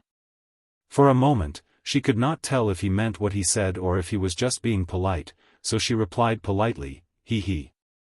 You flatter me." "I'm not flattering you. I'm speaking from the bottom of my heart. When we make custom-made gowns, we pay the most attention to the proportion of the body. The more perfect a person's figure was, the better they looked in clothes. The fewer restrictions there are." At the side, a few shop assistants also surrounded her and took some measurements for her. For example, the size of the wrist, the size of the shoulder, the size of the shoulder. Lover was a famous custom-made gown shop in the capital. Many celebrities and socialites chose their gowns from this shop. The reason why they were so famous in the industry was because of three words: exquisite, exquisite, and exclusive. Every gown was handmade and the size were exactly the same. Even the slightest mistake of 0.1 millimeters was not allowed to happen. Hence, the gowns made by this shop never failed to fit. They were all custom-made. Chapter 1759. There was only one ready-made dress per design. Once the customer picked the dress, it would no longer be sold. Among the upper-class socialites, including the A-list celebrities in the entertainment industry, no matter if they were attending important business events or public events, walking the red carpet, or filming a blockbuster, no one would be indifferent to wearing the same dress as another person. It would be quite embarrassing. It was not scary to wear the same dress, but it would be embarrassing to see who was uglier. In order to avoid such embarrassment, everyone would want to wear the only custom-made dress. Therefore, it could be said that every dress from Lover was custom-made and one of a kind in the world. Of course, the price of the gowns in this shop was naturally not cheap. After taking measurements, Yun Shishir walked out of the shop. She saw Mu Yaja sitting on the sofa and flipping through the album. She walked over and sat beside him to take a look. She saw that he was holding the works of Lover's top designers. Some of them were concept drawings, while others were samples that had already been made. Of course, the so-called album was different from the pictures that could be found on the internet. The concept drawings were all meticulously designed, polished, harmonized, and rendered. Every detail was vividly displayed. As for the final product, every detail, including the design of the cuffs, collar, and waist, was accurately photographed in high definition. It was for the customers to read carefully. As for the fabric, there were some samples at the end of the album so that the customers could feel the texture with their own hands and choose the material that they liked. There was a thick stack of album in front of Mu Yaja. It was very thick and very heavy. Yun Shishir held the album in her hands. It was so heavy that she frowned. "Did you pick anything?" She looked up and asked him as she flipped through the album. Mu Yaja frowned and shook his head. He was picky and paid attention to details. Originally, he did not want to participate in the process of choosing the dress. However, she said that she hoped that he would like the dress that she wore. Since that was the case, he would personally participate in the process of choosing the dress. Since he entered the shop, he had already flipped through 3 albums. However, there were only a few designs that he liked, but he was not satisfied with any of them. Among the few models that he liked, there were also many details that he was not satisfied with. However, they weren't in a hurry. If there wasn't anything they were satisfied with, they could continue to choose. There had to be one that both of them liked. If there really wasn't any, it wouldn't be a problem to get the designer to rush out the design. After Unspoken sat down, the manager led a few designers over. Unspoken was not a professional when it came to choosing a wedding dress, so the manager specially brought a few designers to explain to her. Formal attire might seem simple, but when it was worn on the body, the first thing that was important was its beauty, the second was its material, and the third was its comfort. Some low-quality gowns did not fit well. Some people with sensitive skin would have an allergic reaction when they touched some low-quality fabric. A few designers flipped through the album and showed it to her and Wuxia as they explained it in detail. At first, Unspoken only understood half of it, but later on, she gradually understood some of the details. Finally, after some discussion, the two of them decided on a set of formal attire. Chapter 1760. A red Chinese-style gown was more festive. On this point, the two of them were surprisingly in agreement. However, this gown was not a classic one. It was stylish and beautiful. Unspoken took a liking to it at first glance. Wuxia gave the manager a deadline. As the date of the engagement was approaching, the gown had to be made as soon as possible. The manager repeatedly promised that the gown would be delivered before the engagement under the condition that the quality and quantity of the gown were guaranteed. Unspoken sent out the last few invitations. Of course, Xiangyu, Yunqingmiao, and Xiangyu also received an invitation. The invitations were exquisitely made, and each one was handwritten by Unspoken. The date and place of the engagement were written in it. It also stated that 2 nights before the engagement, Wuxia would use his private jet to bring the groom's and bride's invited guests to the island. The moment Yunqingmiao received the invitation and saw the envelope, she was dumbfounded. "Mom? Who exactly is Unspoken's man? He actually has his own private jet?" Yunqingli was also in disbelief. "Gosh. I used to think that Unspoken's man could only be considered as Yin Fu, but now it seems that his identity is definitely not ordinary. He actually has his own private jet. How rich must he be to own such a thing?"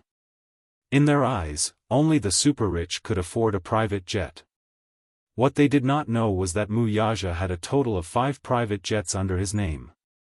2 of them were especially luxurious VIP jets, which were used to pick up important VIPs during business negotiations. "You are one of the private jets that will be used for the engagement." Yunqingmiao was so jealous that she could die.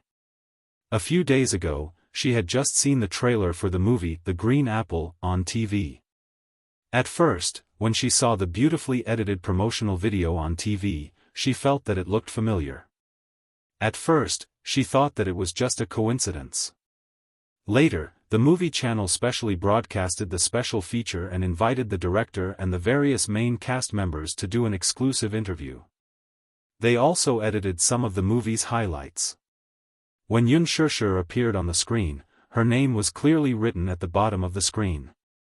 Only then did Yunqingmiao believe that her distant cousin was actually a superstar. Yunqingmiao was not a fan of celebrities, but Yunqingli especially liked to watch idol dramas.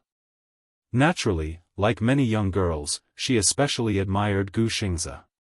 When she saw Unspoken and Gu Xingzi smiling as they sat together for an interview, she went into a frenzy. Unspoken was actually a superstar. Moreover, she and Gu Xingzi had starred in a teen movie. What's more, the main cast of this movie was a gold medal team. Not only that, when she searched for Xianxia's name, a few topics popped up. Surprisingly, one of them was a popular reality TV show, The Love Diary. She stayed up all night and watched all 3 episodes of the show. For 3 whole days, she could not sleep in peace. She was excited. She was excited. She was excited because she did not expect that her beloved idol would be so close to her one day. Chapter 1761. Yunqinli especially wanted Gu Xingzi's autograph. If there was a chance, she could use Xianxia to get to know Gu Xingzi in person. This was something she dared not even dream of.